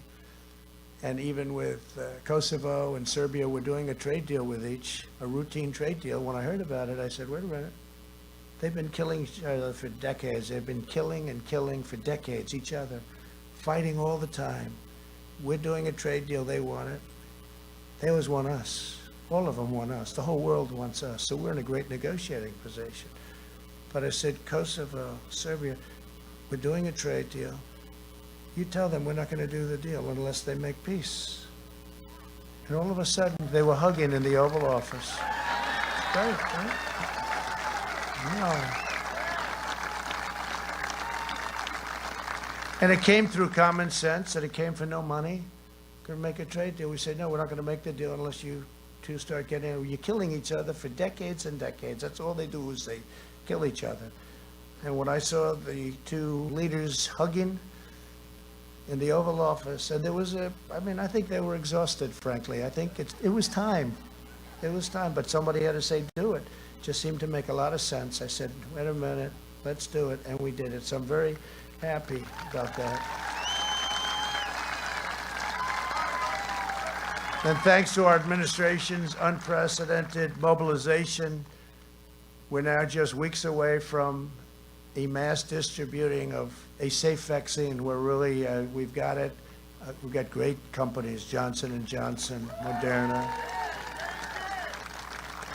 Pfizer, all with a vaccine, all with the different versions of it, some similar concepts, but, and many other companies, and we're ready, we'll have that. And we will have it, but even if you didn't, I say it drives them crazy. We're rounding the turn. We're rounding that turn. We're rounding it. And our economy went down less than any economy anywhere in the world, and it went up faster by far.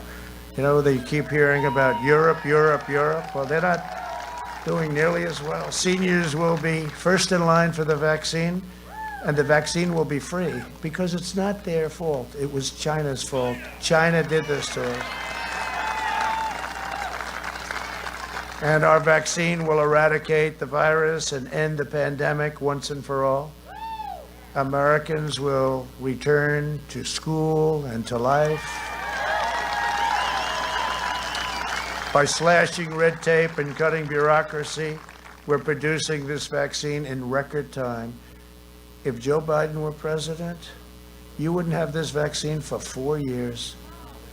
And he had his chance with the H1N1, he calls it in reverse, swine flu, which was a disaster. We've moved heaven and earth to produce the vaccine ahead of schedule and manufacture hundreds of millions of doses in advance, all ready to be shipped. And we have our military is going to be shipping it. Logistics, we have a general, that's what he does. He delivers troops. He said, sir, this is easy. We'll get it done very quickly. It's the most advanced medical operation anywhere in the world and in history. Thanks to the therapies we've accelerated, we have already reduced the mortality rate 85%. Think of that, down 85%. And our excess mortality rate is 40% lower than Europe's. And Europe has done a good job. It's a very brutal thing. Everyone thought Germany was doing great. They're not doing great. Right now, you see what's going on over there with France, again, Spain and Italy. But we're doing great, but we just don't get credit for it. We don't get credit. And I don't want the credit personally, but I want the generals and the admirals and our great Vice President, Mike Pence, who worked so hard, and all of the people on the task force, and Jared Kushner, what he did, he's here someplace. But he was fantastic on the ventilators. You know, ventilators are very, very complex. Oh, look at that, Jared. And he wants no praise. He couldn't care less. He truly couldn't care. Thank you, Jared.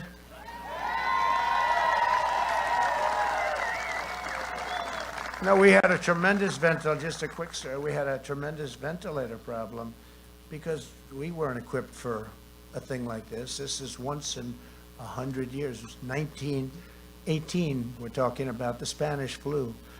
And we weren't equipped for that.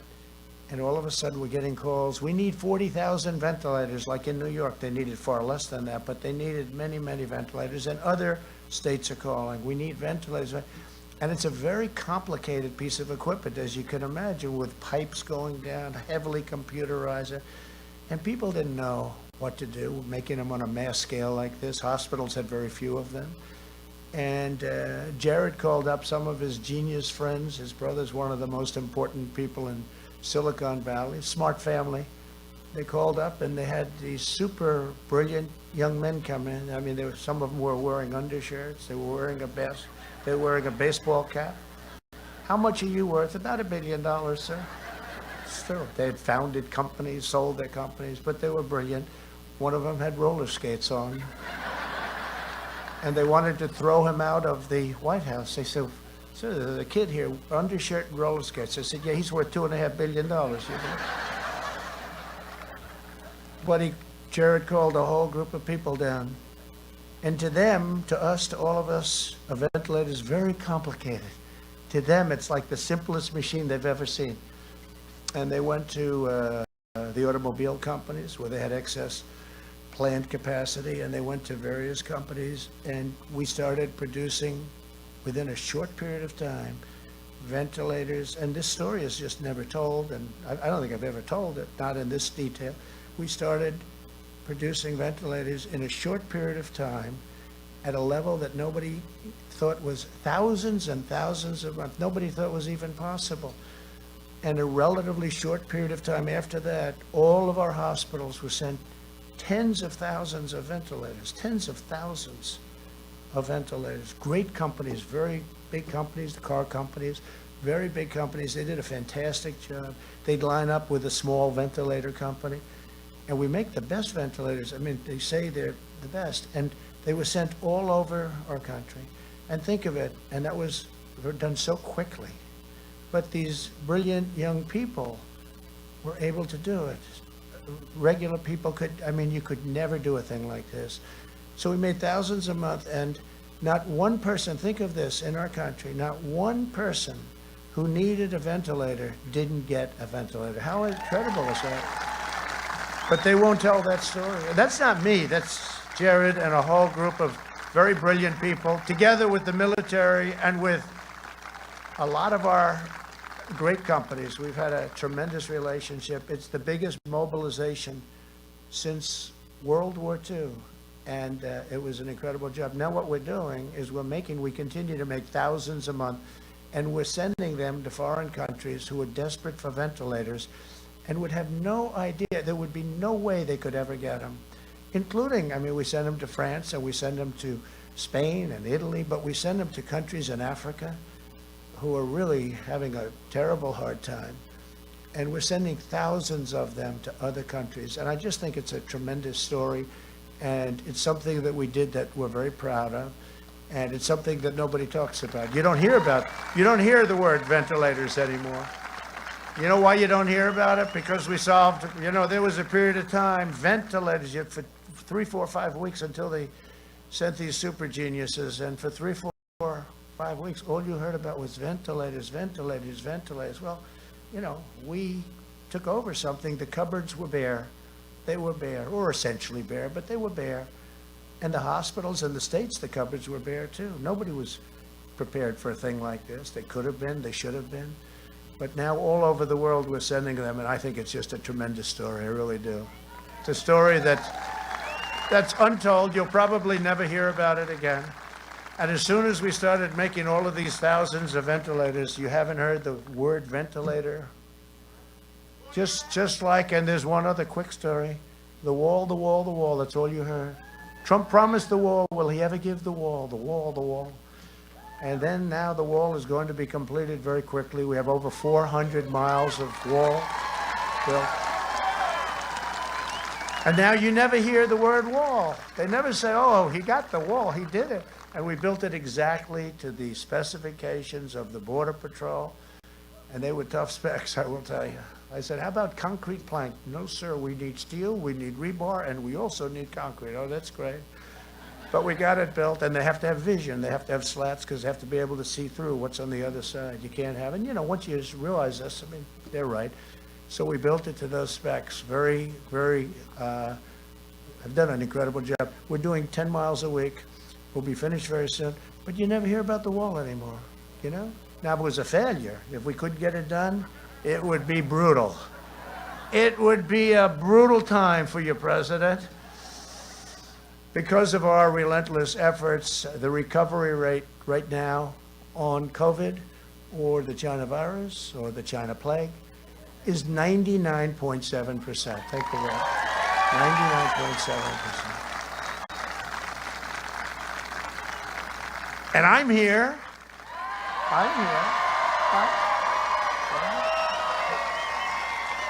I'm here. And these two great people whose property we're using today, it's what a historic property. And all I know is they said, we just drove up the road, they've been here a long time. But not as long as George Washington, right? But they've been here a long time, and they said, and you probably, many of you said, do you see the crowds along, it looks like Broadway, except it's slightly more picturesque. Slightly more picturesque. But it's thousands and thousands of people lined all the way down to the highways. It's incredible. And they're all waving flags. Most importantly, they're all waving flags and they're proud of our nation. And I guess it has something to do with Pennsylvania. I'm going to be here all day today. But no, it's a beautiful sight, and they were very proud. And thank you very much for everything you've done. We're allowing younger, healthier Americans to resume normal activities while strongly protecting the elderly and those at high risk. And we're making the powerful antibody treatment that I received available to anybody that needs it free. Free. Wasn't their fault. But I had that, and I didn't feel good. I said, what's going on? And test positive. And I couldn't, I'm the President of the United States. I couldn't bury myself in a basement of the White House, as nice as it is. I actually got to see it one time. It's very nice. Like you would expect. It's a beautiful basement. It's in the White House. Very solid basement. But I couldn't do that, and I couldn't put myself in a beautiful room upstairs, beautiful bedroom, and stay there for a year and a half. I'm the President. And I'd go to meetings, I'd say, that's a lot of people. And then one day, that happens. And I said, I wasn't feeling good. And what the doctor came in, and great doctors, great White House doctors, Sean, and they came in, they said, sir, you've tested positive. I said, tested positive for what? And they said, for COVID, for COVID. He actually used the term COVID. He's more politically correct than I am. He said, that's not good. But I didn't feel good, and we went over to Walter Reed Medical Center, which is phenomenal. I see the work they do in young men coming back so bad, and women so badly wounded. I see what they can do, and nobody can do what they can do. And Johns Hopkins was great. We had a lot of doctors gathered around, but I didn't feel good. And they gave me something, Regeneron, and Eli Lilly makes a very similar kind of a thing. The concept is based on antibodies. And I woke up the next morning and I felt so great. I wanted to rip that Superman shirt open. I wanted to come back. I wanted to start doing a new trade deal and campaigning simultaneously. They said, sir, how about taking it easy for a couple of days? But no, it's incredible. What we've been able to do is, and I don't even know, maybe, now I'm saying, well, probably wasn't the drug. It's just that I'm in such perfect physical condition. And I'm very young. If you're young, So I said that, and CNN got very upset right there. Like that. Their camera just went off, the light. They got upset. They said, he is not young and he is not in perfect shape. I said, I'm a great physical specimen. They didn't like it when I said that. They don't like those kind of things. No, but you know, I don't know. Maybe I helped. I don't know. But I can tell you, it's incredible what they've been able to do. And I think it did help a lot, frankly, because I got out of there fast. I could have gone out a lot sooner, too. I wanted to go out almost immediately. They said, nice and easy, please, sir. And but it shows you, maybe I serve as an example. First Lady got it also, and she's better. She's perfect. And Barron Trump, right? Barron got it. My young boy, he's 14 years old, and my young tall boy, I say, very tall. He's a good guy, good-looking guy and strong, so he has it. They say, sir, Barron tested positive also. I said, wow. Then I go, this was at the beginning, I say to the doctor about like 12 minutes later, doctor, how's Barron doing? Oh, he's okay, sir, he sloughed it off. I said, you know why? They're young and the immune system works. That's why I say, get back to school. Get back to school.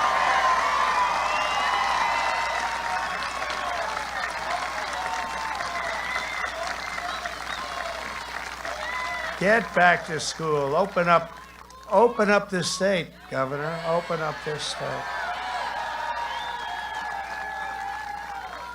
And don't take advantage of those ballots, Governor. Don't do it. Don't do it. We will terminate the virus with science, medicine, and groundbreaking therapies and cures. I watched Joe Biden speak yesterday. All he does is talk about COVID. He's got nothing else to say. COVID. We agree. We agree. It's serious. So we've done an incredible job. And at some point, they're going to recognize that. At some point, you know, I said we've done an A+ job, but I give ourselves a D or maybe an F in terms of public relations. But now I'll start talking about it a little bit. When Joe Biden was vice president, his failed approach on the swine flu was, as I said, a total disaster. And his chief of staff said that he had no idea what he was doing. I don't know why this guy said this. And now they're thinking about bringing him into the administration. I guess probably this was maybe before the flu came along or something, because I'm saying, why would he say this? He goes, quote, we did every possible thing wrong. And 60 million Americans got H1N1, far less lethal, by the way, far less lethal. And in that period of time, and it's just purely fortuitous that this isn't one of the great mass casualty events in American history. This is Biden's chief of staff. Think of what he said. Where did this guy come? You're going to bring him back? It had nothing to do with anything we did. We didn't do anything right. Now think of this. And then he's saying, we want to take over what you're doing, right? He says, we want to take over. Remember he said when he first started running that I did a poor job because I didn't act fast enough. I acted in January. We had almost no deaths. Now think of this. And I said, China is heavily infected. They can't come in. And I went up against Dr. Fauci and others that said, no, you shouldn't do this. You shouldn't do it. I said, listen, they're infected, heavily infected. Let's close off China. So I did that. I closed off Europe. I did that. Saved, and Fauci would tell you, saved tens of thousands of lives, much more than that. And then when you think, okay, I mean, we saved thousands and thousands of lives. And then Biden is campaigning. And he was 2.5 months later, he said, we have to get tough. And he called me xenophobic because I closed. 2.5 months later, then he runs, and he said, he should have closed the country earlier. I said, I don't think he's going to get away with that. And let's see what happens on November 3rd, because if something happens that's wrong, where he did, then he did get away with that. Now, here's a guy, not the smartest guy out there, and he never was, but now in particular, he's not doing too well. But here's somebody that says that I didn't act early enough, and for 2.5 months he was scolding everybody, saying that they shouldn't have closed off China, they shouldn't have done, and that nothing bad is going to happen. But remember the statement from that was his chief of staff made that statement. We mourn for every life lost to the China virus, and in their memory and their sacred memory, we truly do. We weep, we mourn. It should have never happened. We will defeat the virus and emerge stronger and more unified than ever before. That's all we can say. We're going to be more unified than ever before. Our economy is now surging back faster, better, bigger, and stronger than any nation on earth. We just had the best quarter of economic growth ever recorded. Ever recorded by more than double. A 33.1% increase, more than our great number from 1952. That was the number we bet, but more than double. And you know what? The press is refusing to talk about it. It's not even a major story. It was, one of the analysts said today, it was the greatest economic number that they have ever seen. Okay, GDP up 33.1%. That means it grew 33 in a quarter. And the press barely mentions it, not even on the front page of newspapers, because that's the game they play at suppression. That's why we have to win. We can't let them do this. We have to win. This was according to a certain very important person, and Larry Kudlow, who's a terrific guy, and other people. Sir, this is the greatest financial number probably ever recorded in our country. Think of that. That's a big statement. And double, more than double, a number from 1952. And it's barely covered. And that's only for one reason, because they want us to do very poorly on November 3rd. They don't want to tell the American public about this. The one advantage I do have is I do have a way of getting the word out, but it's very tough when they pick it up. Even this, they won't pick this up. I made a statement, strong statement. They won't pick it up because it's good news. They'll fabricate stories. They'll make up false stories. They'll put you at number one on Twitter all the time, 20 stories that aren't trending. These stories are so boring. They'll make up the Times will write false stories all the time, and they'll put them, and yet they won't talk about the Biden corruption. They won't talk about where's Hunter, and they won't talk about, don't feel bad, the cameras are all off, don't worry, we just lost the last camera, I'm sorry. But they won't talk about the fact that Hunter got $183,000 a month to sit on a board of Burisma and got $3 million, perhaps $3 million up front. They won't, who had no job, who had no experience in energy. They won't talk about the fact that the wife of the mayor of Moscow gave him $3.5 million, right? For what? They won't talk about the fact that the father went to China in Air Force Two. Where's Hunter was with him. I put his first name, his real first name is Ware. We're going to make it Ware. Where's Hunter was with him. And in 10 minutes, he walked out with $1.5 billion to manage, which is millions of dollars in fees, millions and millions. And they won't talk about the fact that he was going for the big one next with China. He asked for $10 million a year for introductory purpose. In other words, he was going to introduce people. $10 million a year. This is a payoff. That's all it is. And they won't talk about the fact that the father was the big guy. To me, he's not a big guy. Not a big guy. Little guy. He's very slight. Remember when he said a year ago, he said, I'd like to take him to the back of the barn? That's okay. I went like this. I'll take him to the back of the barn.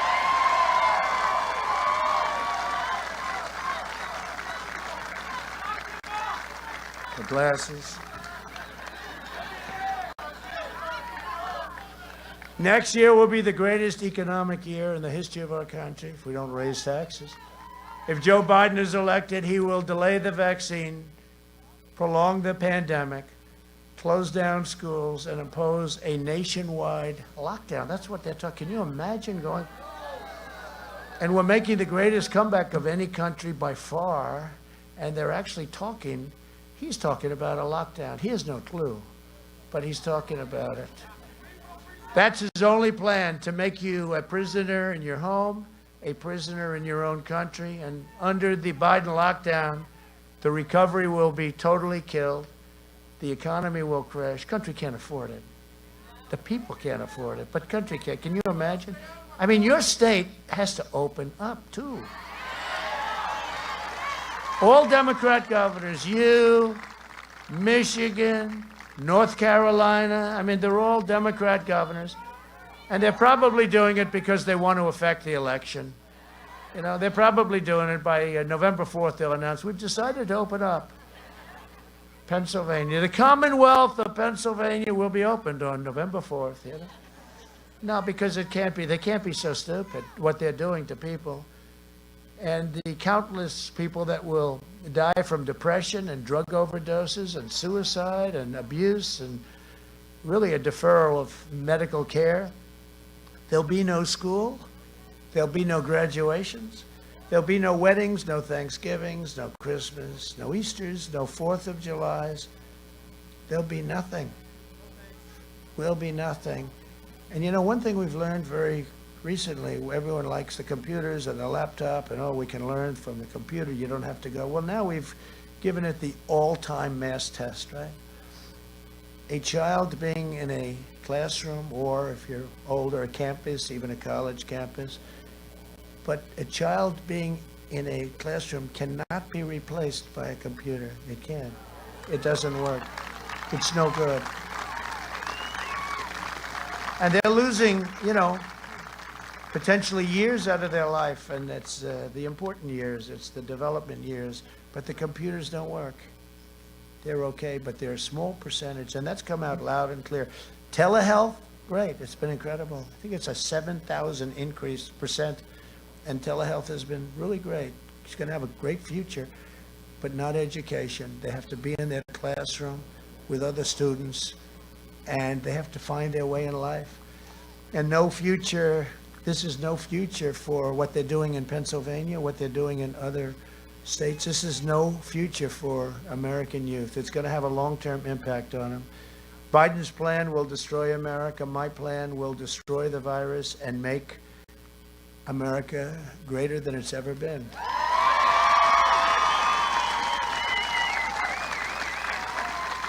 And the skyrocketing cases in Europe have shown draconian lockdowns, and that's what they are. They're draconian. Do not stop the virus. They've done it. Italy was so locked down. Now it's starting all over again. They just don't. It's a terrible thing that was unleashed on us, and we should never forget what happened. We should never, ever forget that China could have stopped it. They stopped it from going into the rest of China, but not from going to Europe, the United States, and the rest of the world. We can never forget it. But the far left is determined to lock down America because what they crave more than anything else is power and control over you. Joe Biden has made a corrupt bargain in exchange for his party's nomination.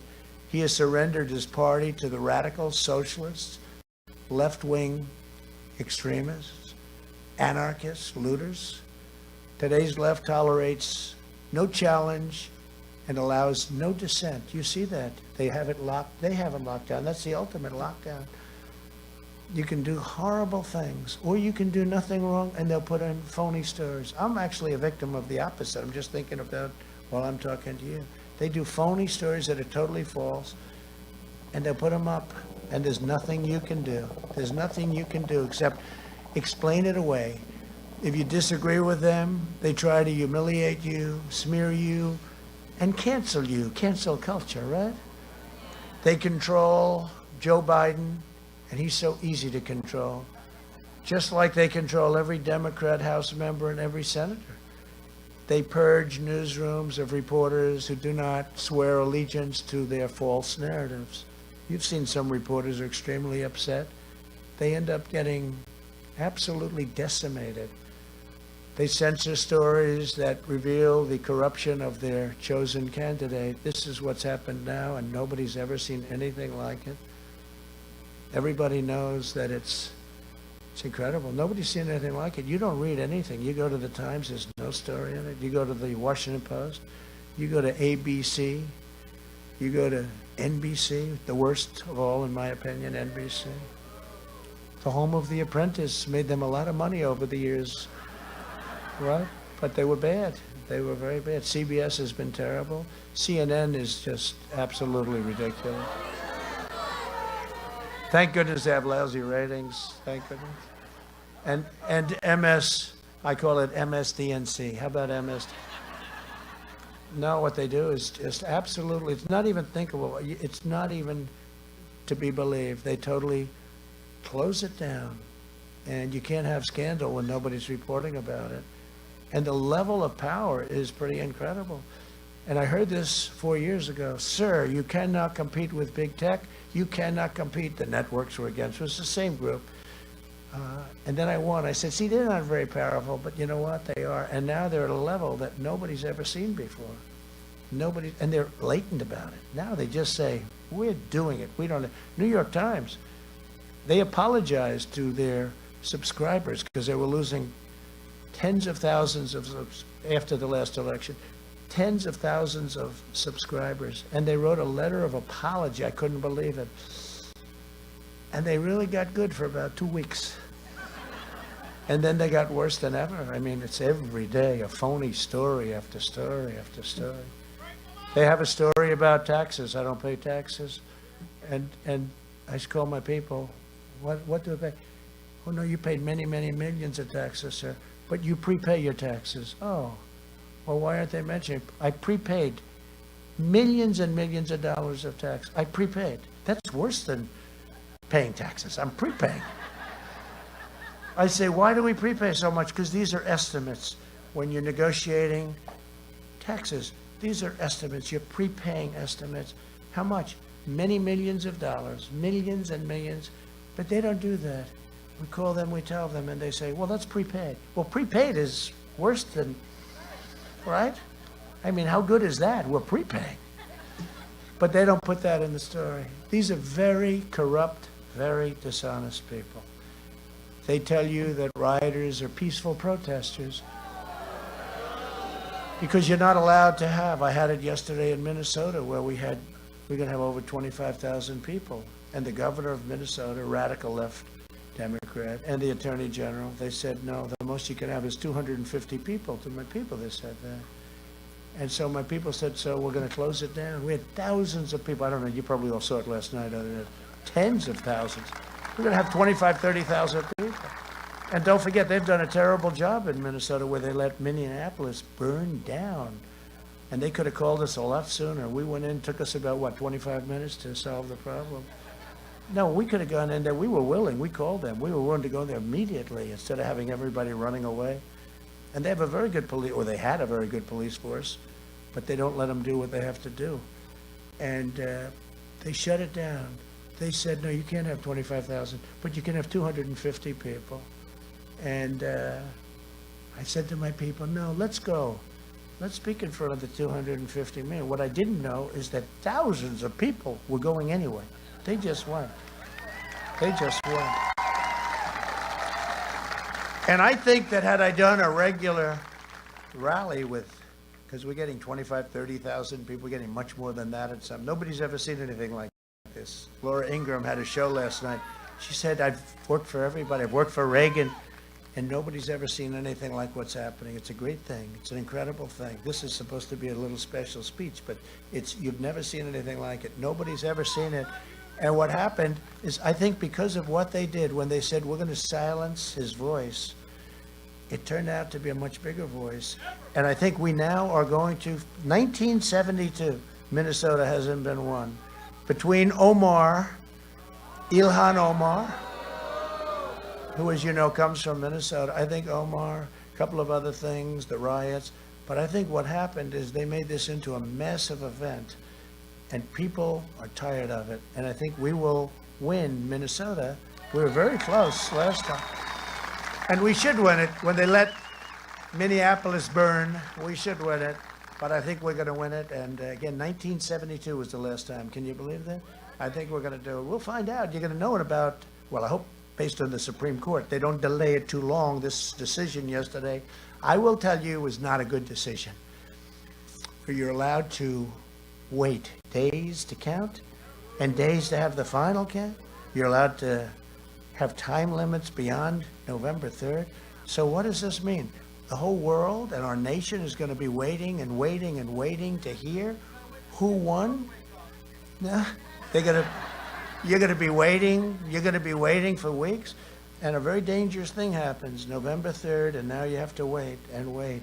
And very bad things can happen with ballots during that period of November 3rd to whatever date they gave them, many, many days. So you're going to be watching on November 3rd. I think it's highly likely you're not going to have a decision because Pennsylvania is very big. And as you know, there was another state, but perhaps other states involved. This is a terrible thing that they've done to our country. And that's the United States Supreme Court I'm talking about. That is a terrible, political, horrible decision that they made. We're going to be waiting. November 3rd is going to come and go, and we're not going to know. And you're going to have bedlam in our country. And you're going to have this period of 9 days or 7 days or whatever it is. And many bad things. Ballots are going to be, we just found 10,000 ballots. Oh, that's good. We just found another 10,000.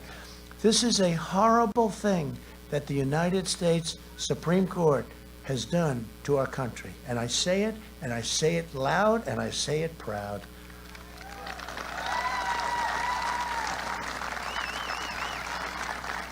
We have to know who won. We have to know who won. They tell you the police officers are villains. This is the group. And they're heroes. No. They even tell you that your children must be indoctrinated to believe that the heroes who crossed the Delaware were driven by hatred and malice. They change your history. A vote for Joe Biden is a vote to give this radical movement absolute power and unchecked control over every aspect of American life. Joe Biden, he's not all there.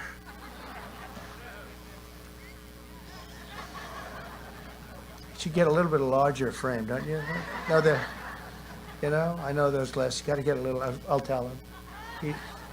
He doesn't want to have people look at that surgery on the eyes. It didn't work out. Joe Biden and the socialist left are absolutely convinced of their own moral superiority. I don't know if he is but they are. They are. He isn't. Look, let's face it. He's shot. Same time. Who said that? Who said that? That was exact timing, right?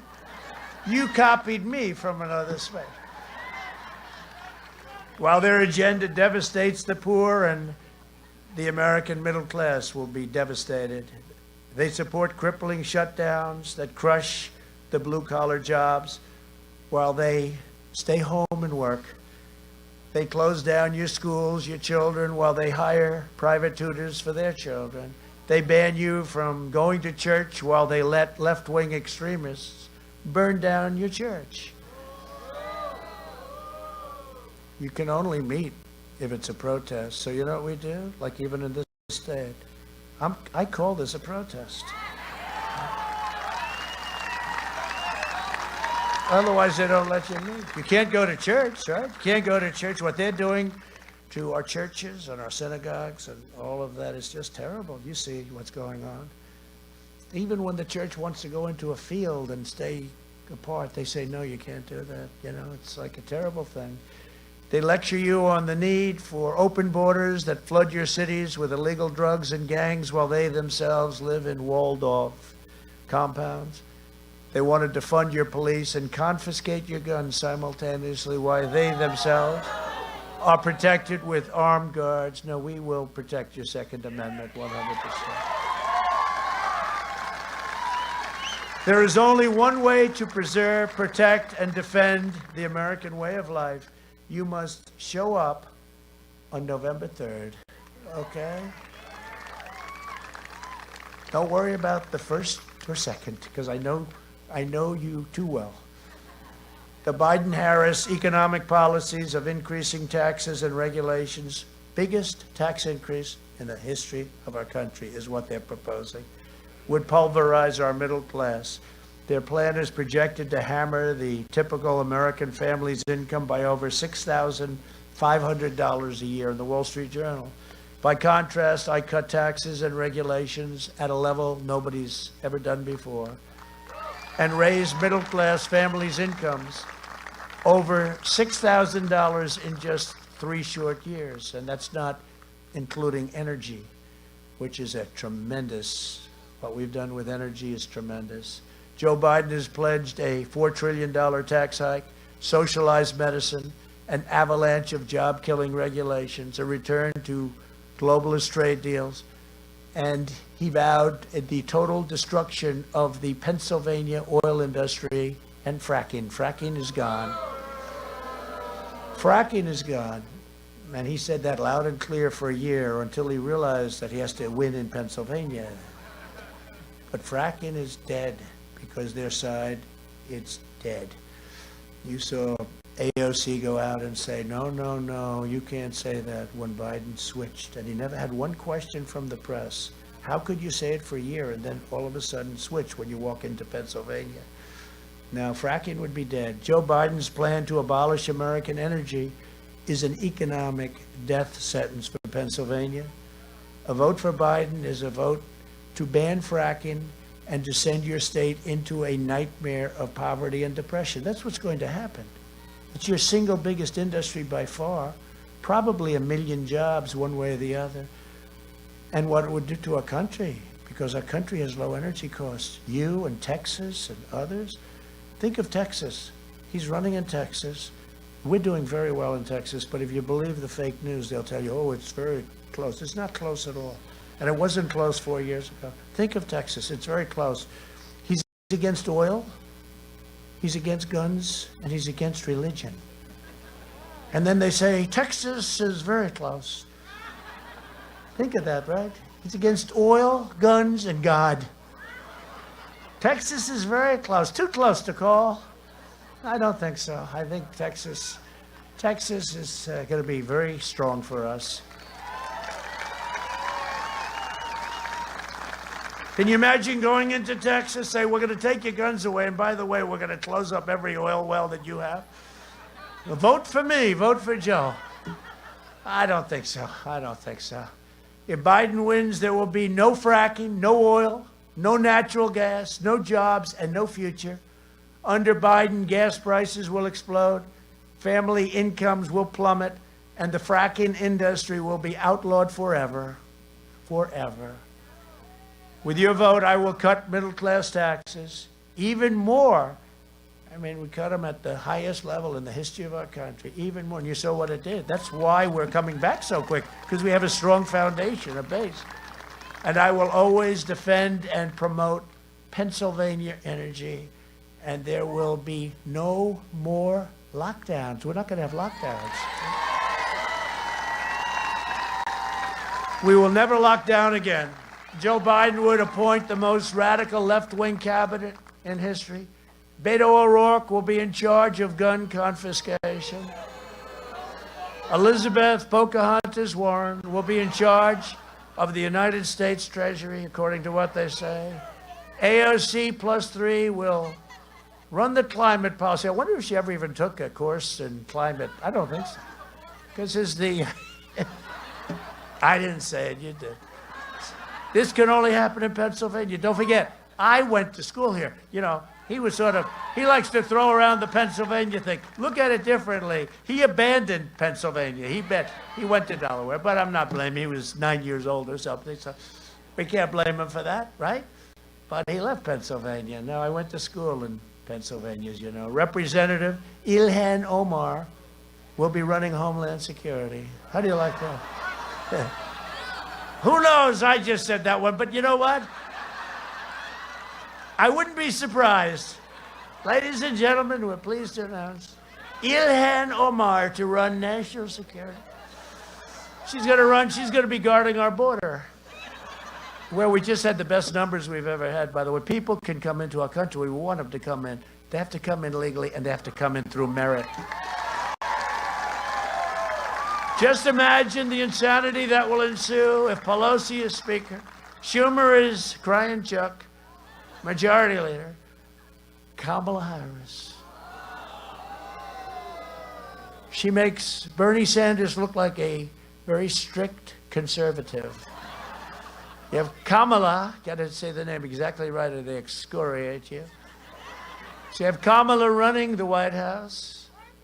Well, she already said that, right? She said that it's the Harris-Biden administration. He actually said, that was scary. He said, under the Harris, I never did that. I never said under the Pence-Trump administration. And I love Mike Pence. You know what? But I said, Mike, that far we can't go. I noticed. But he said it, he made a mistake. He also said he's running for the U.S. Senate 2 or 3 times. He said, I'm a proud Democrat. This is like 3 or 4 times. I'm a proud Democrat running for the U.S. Senate. I want you to. And we said, no, Joe, you're running for president. Oh, okay.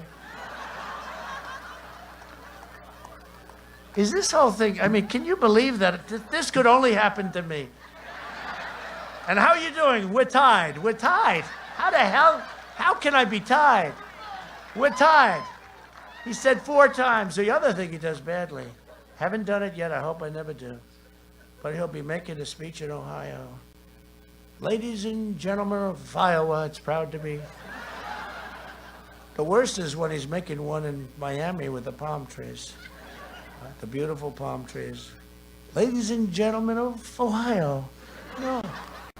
No, he's made that many times. And you know what I always say? Winston Churchill was a great, great orator, right? Amazing orator. Amazingly, because he was a stutterer in his life. He was a stutterer in his life. Became a great orator. You could give a speech equal to the best that he's ever made. And if you made the mistake in saying, welcome, like we're in Pennsylvania, it's great to be in New York. It doesn't matter how good your speech is. It's over. Just walk off. It's over. But he does it all the time, and nobody even says it. No, he is shot. Under my leadership, we achieved, and he's not a nice person. You know what? If he were a nice person, they do commercials on me that are so false, like with the soldiers. That's the biggest insult to me of anything that's probably ever happened, like with the soldiers and other things. They're so false, based on a phony magazine, an Obama-type magazine that's doing badly. They did a commercial, and we notified them, and we had 26 witnesses, real witnesses, and every one of them is furious. But he's not a nice person. So because he's not a nice person, I don't mind saying exactly what I'm saying, which, as you know, is the truth. He was never considered smart in his prime. But now he's really off. And you can't have him as your president because he'll destroy our country. He'll destroy our country. And it probably won't be him because by the time he gets sworn in, he'll be pretty much like it'll be over. 25th Amendment, you think they were talking about me? No, they weren't talking about me. When she brought that up, they're talking about how to get Kamala in there as fast as possible. And nobody treated him worse than her. If you looked at the debate, Kamala was failing fast. You know, she was going down like a rock. Normally you pick somebody that's going up, not one that... She didn't even make it to Iowa, right? But nobody spoke worse about him, and that's the one that they pick. But they want to get the radical left. They'd love to get her in, and that will be a very... I don't know if you can ever come back from a thing like that. You know, I'm not sure that a country, you look at Venezuela, you look at what's going on, where it was the richest, it was so great 20 years ago, and now they don't have food, they don't have water, they don't have medicine. Under my leadership, we achieved the most secure border in American history, the wall. Biden's plan to admit unlimited low-wage foreign workers will slash incomes, surge unemployment, and devastate the middle class, all to enrich the globalist donors. As president, my only special interest is you. That is true. My only special interest. To protect our national security, I also suspended the entry of refugees from foreign nations compromised by terrorism. Just call up President Macron, as I do often, and ask him what's happening over there. You saw those horrible attacks this last week, more than one. We're keeping radical Islamic terrorists the hell out of our country, if I have your approval. Biden has pledged a staggering 700% increase in refugees. This is a deal made between Biden and Bernie Sanders, crazy Bernie. the manifesto we call it. This is a document, a very thick document, naming things that they're all horrible. But they've agreed 700% increase in refugees from the most dangerous and violent terrorist hotspots anywhere on earth, including Syria, Somalia, and Yemen. These are some of the most dangerous places in the world. 700% increase. This is agreed to. This isn't like, oh, this is talk. This is a manifesto. It's a document. He's also vowed to terminate our national security travel bans, allowing for unlimited migration from war zones and terrorist havens. Biden's extreme migration policies will open the floodgates to terrorists, jihadists, and violent extremists. You don't have to worry about it. Just get out and vote on November 3rd. Under my administration, I had the ban passed, right? And it was approved by the United States Supreme Court. There, they did the right thing. Under my administration, the safest of our families will always come first. That's safety. We want safety. Has to come first. The Secretary of Defense under President Obama, Robert Gates, said that Joe Biden has been on the wrong side of every foreign policy issue in his lifetime. President Obama used to say that if you wanted something really screwed up, give it to Joe Biden to handle. This is the guy that we have running. In fact, Obama tried to keep Joe from running. He was very famously quoted as saying, Joe, you don't have to do this. You don't have to do this, Joe. Don't do it. You don't have to do this. I could see that. And then wouldn't endorse him until long after the primaries had ended. And Joe is lost. Think of it. He wouldn't endorse him. He was a vice president, wouldn't endorse him, made all these terrible statements, wouldn't endorse him. And then even after he won, it was months before he endorsed him because he didn't want to see it happen. I think he's probably the most surprised person on earth, Obama. And they said, sir, Obama's going to start campaigning for him a couple of days ago. I said, that's okay, that's good. He campaigned for Hillary. How did that work out?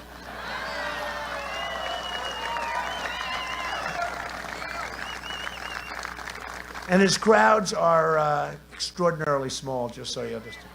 They're not big. They're like 22 people, 18 people. For months, Joe Biden and Kamala Harris have been inciting violence against police officers and riots like those carried out by Biden supporters in Philadelphia. Look at what's going on in Philadelphia. They should call us into Philadelphia. We'll solve the problem. Or let their police handle the problem. Let their police handle the problem. If elected, the Democrat ticket will pass legislation to end cash bail, create sanctuary cities nationwide, and to fund police departments all across America. In a second term, we will increase funding for law enforcement. We will hire more tough-on-crime prosecutors to put violent offenders behind bars. For 47 years, Joe Biden betrayed African Americans at every turn. He took your votes, he took you for granted, and then he shipped away your jobs and flooded your cities with cheap foreign labor. He devastated black families with his 1994 crime bill that really locked up tens of thousands of African American men with unfair sentencing, and he called African American young men super predators all the time. He would say super predators, a name that has always been something. There has been no name that they've hated more. They hated it with Hillary Clinton, and they hate it with Joe Biden. Super predator, the term super predator, that was his term. He forged close relationships with pro-segregation lawmakers, and his trade deals decimated the black middle class. Joe Biden cares more about refugees living thousands of miles away than he does about black Americans living in Philadelphia, Milwaukee, Detroit, Baltimore, Oakland. He's done nothing. And then he says to me, oh, we should do this. I said, Joe, again, always, it's so easy. 47 years, but he left. It was only 3.5 years ago. So this wasn't a long time ago. I reversed the injustice of Biden's crime bill by signing landmark criminal justice reform, prison reform. And under our recently announced Platinum Plan, we will create 3 million new jobs for black Americans, increase access to capital, restore safety, to every neighborhood, and we will deliver school choice to every parent in America. School choice. And I'm also fighting every day for Hispanic Americans. This week I announced our American Dream Plan, and we're doing very well with Hispanic Americans. You see that? They're saying, what's going on in Florida, right? They like me and I like them. And we're doing very well with the black community. They like me now. They're getting to know me better, but I've always liked them. The American Dream Plan, which creates over 500,000 new Hispanic-owned small businesses and jobs, and going to be fantastic for our Hispanic Americans, great people. My administration is also standing proudly with the people of Cuba, Nicaragua, and Venezuela in their righteous fight for freedom. Biden sided with the brutal socialist and communist regimes. You saw what he did. You saw that horrible deal that was made with the United States by Obama and Biden. I don't think Biden probably was too involved. You want to know the truth. Keep him out. But it was a terrible deal. It was like the Iran deal. Here's $150 billion for nothing. As long as I'm president, America will never be a socialist country. Will never be. This year, I've laid out the boldest and most ambitious second-term agenda in history. We will create 10 million new jobs in the first 10 months. 2021, we will have 10 million jobs. Over the next 4 years, we will make America into the manufacturing superpower of the world. We will expand opportunity zones. We will bring home our medical supply chains. They're all coming home. And we will end our reliance on China once and for all. We will defend religious liberty, the right to life, and the right to keep and bear arms.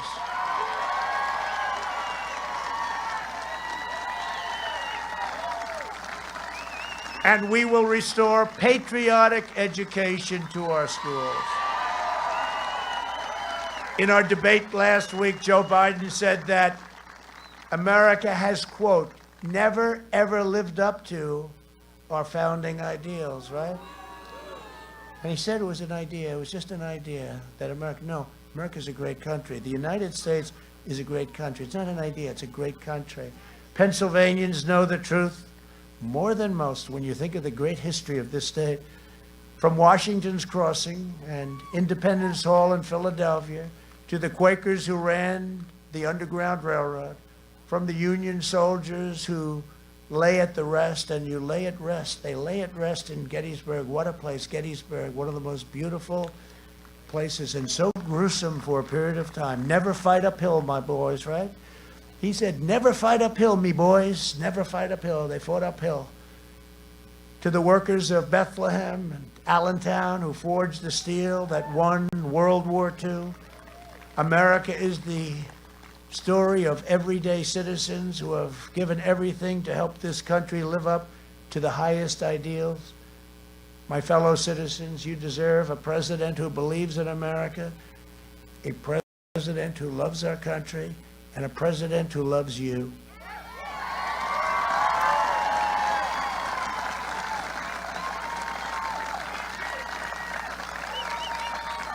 Everybody knows that Joe Biden is not equipped to lead America.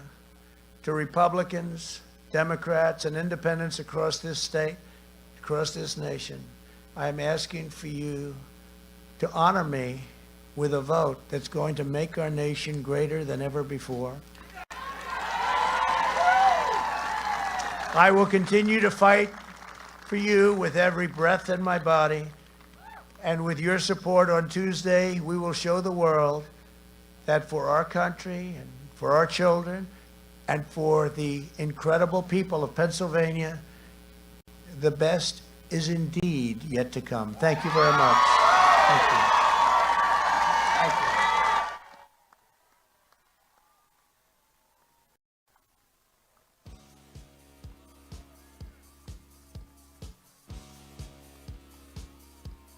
Okay, President Trump wrapping up there, his first stop of 4 today in Pennsylvania. We're headed now, after a few closing remarks at the scene there in Bucks County, over to Reading, PA, where our crew is standing by there. I hope you enjoyed. We have, about 15 or so in the next few days. I Hope you enjoy, and we're going to send you back now to Bucks County for some closing remarks, and we'll see you over and at the rally in so many of them I can't even keep track. Reading.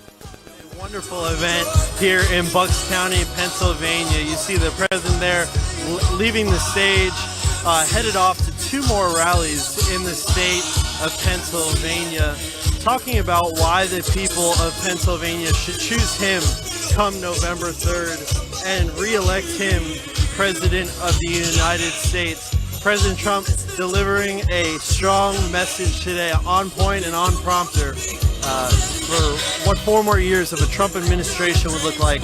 And he is continuing to do so today and tomorrow and the day after. 14 rallies in the next 2 days is going to be huge.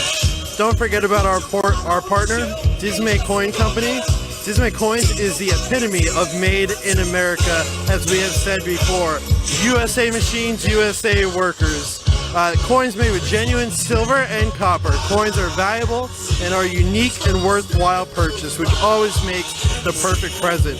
Comes in 20 plus patriotic designs, and 2 new designs are added every month up until the election, and we will be collecting them along with every month leading up to the election, the new coins that come out. They also make great gifts for any MAGA fan in your family.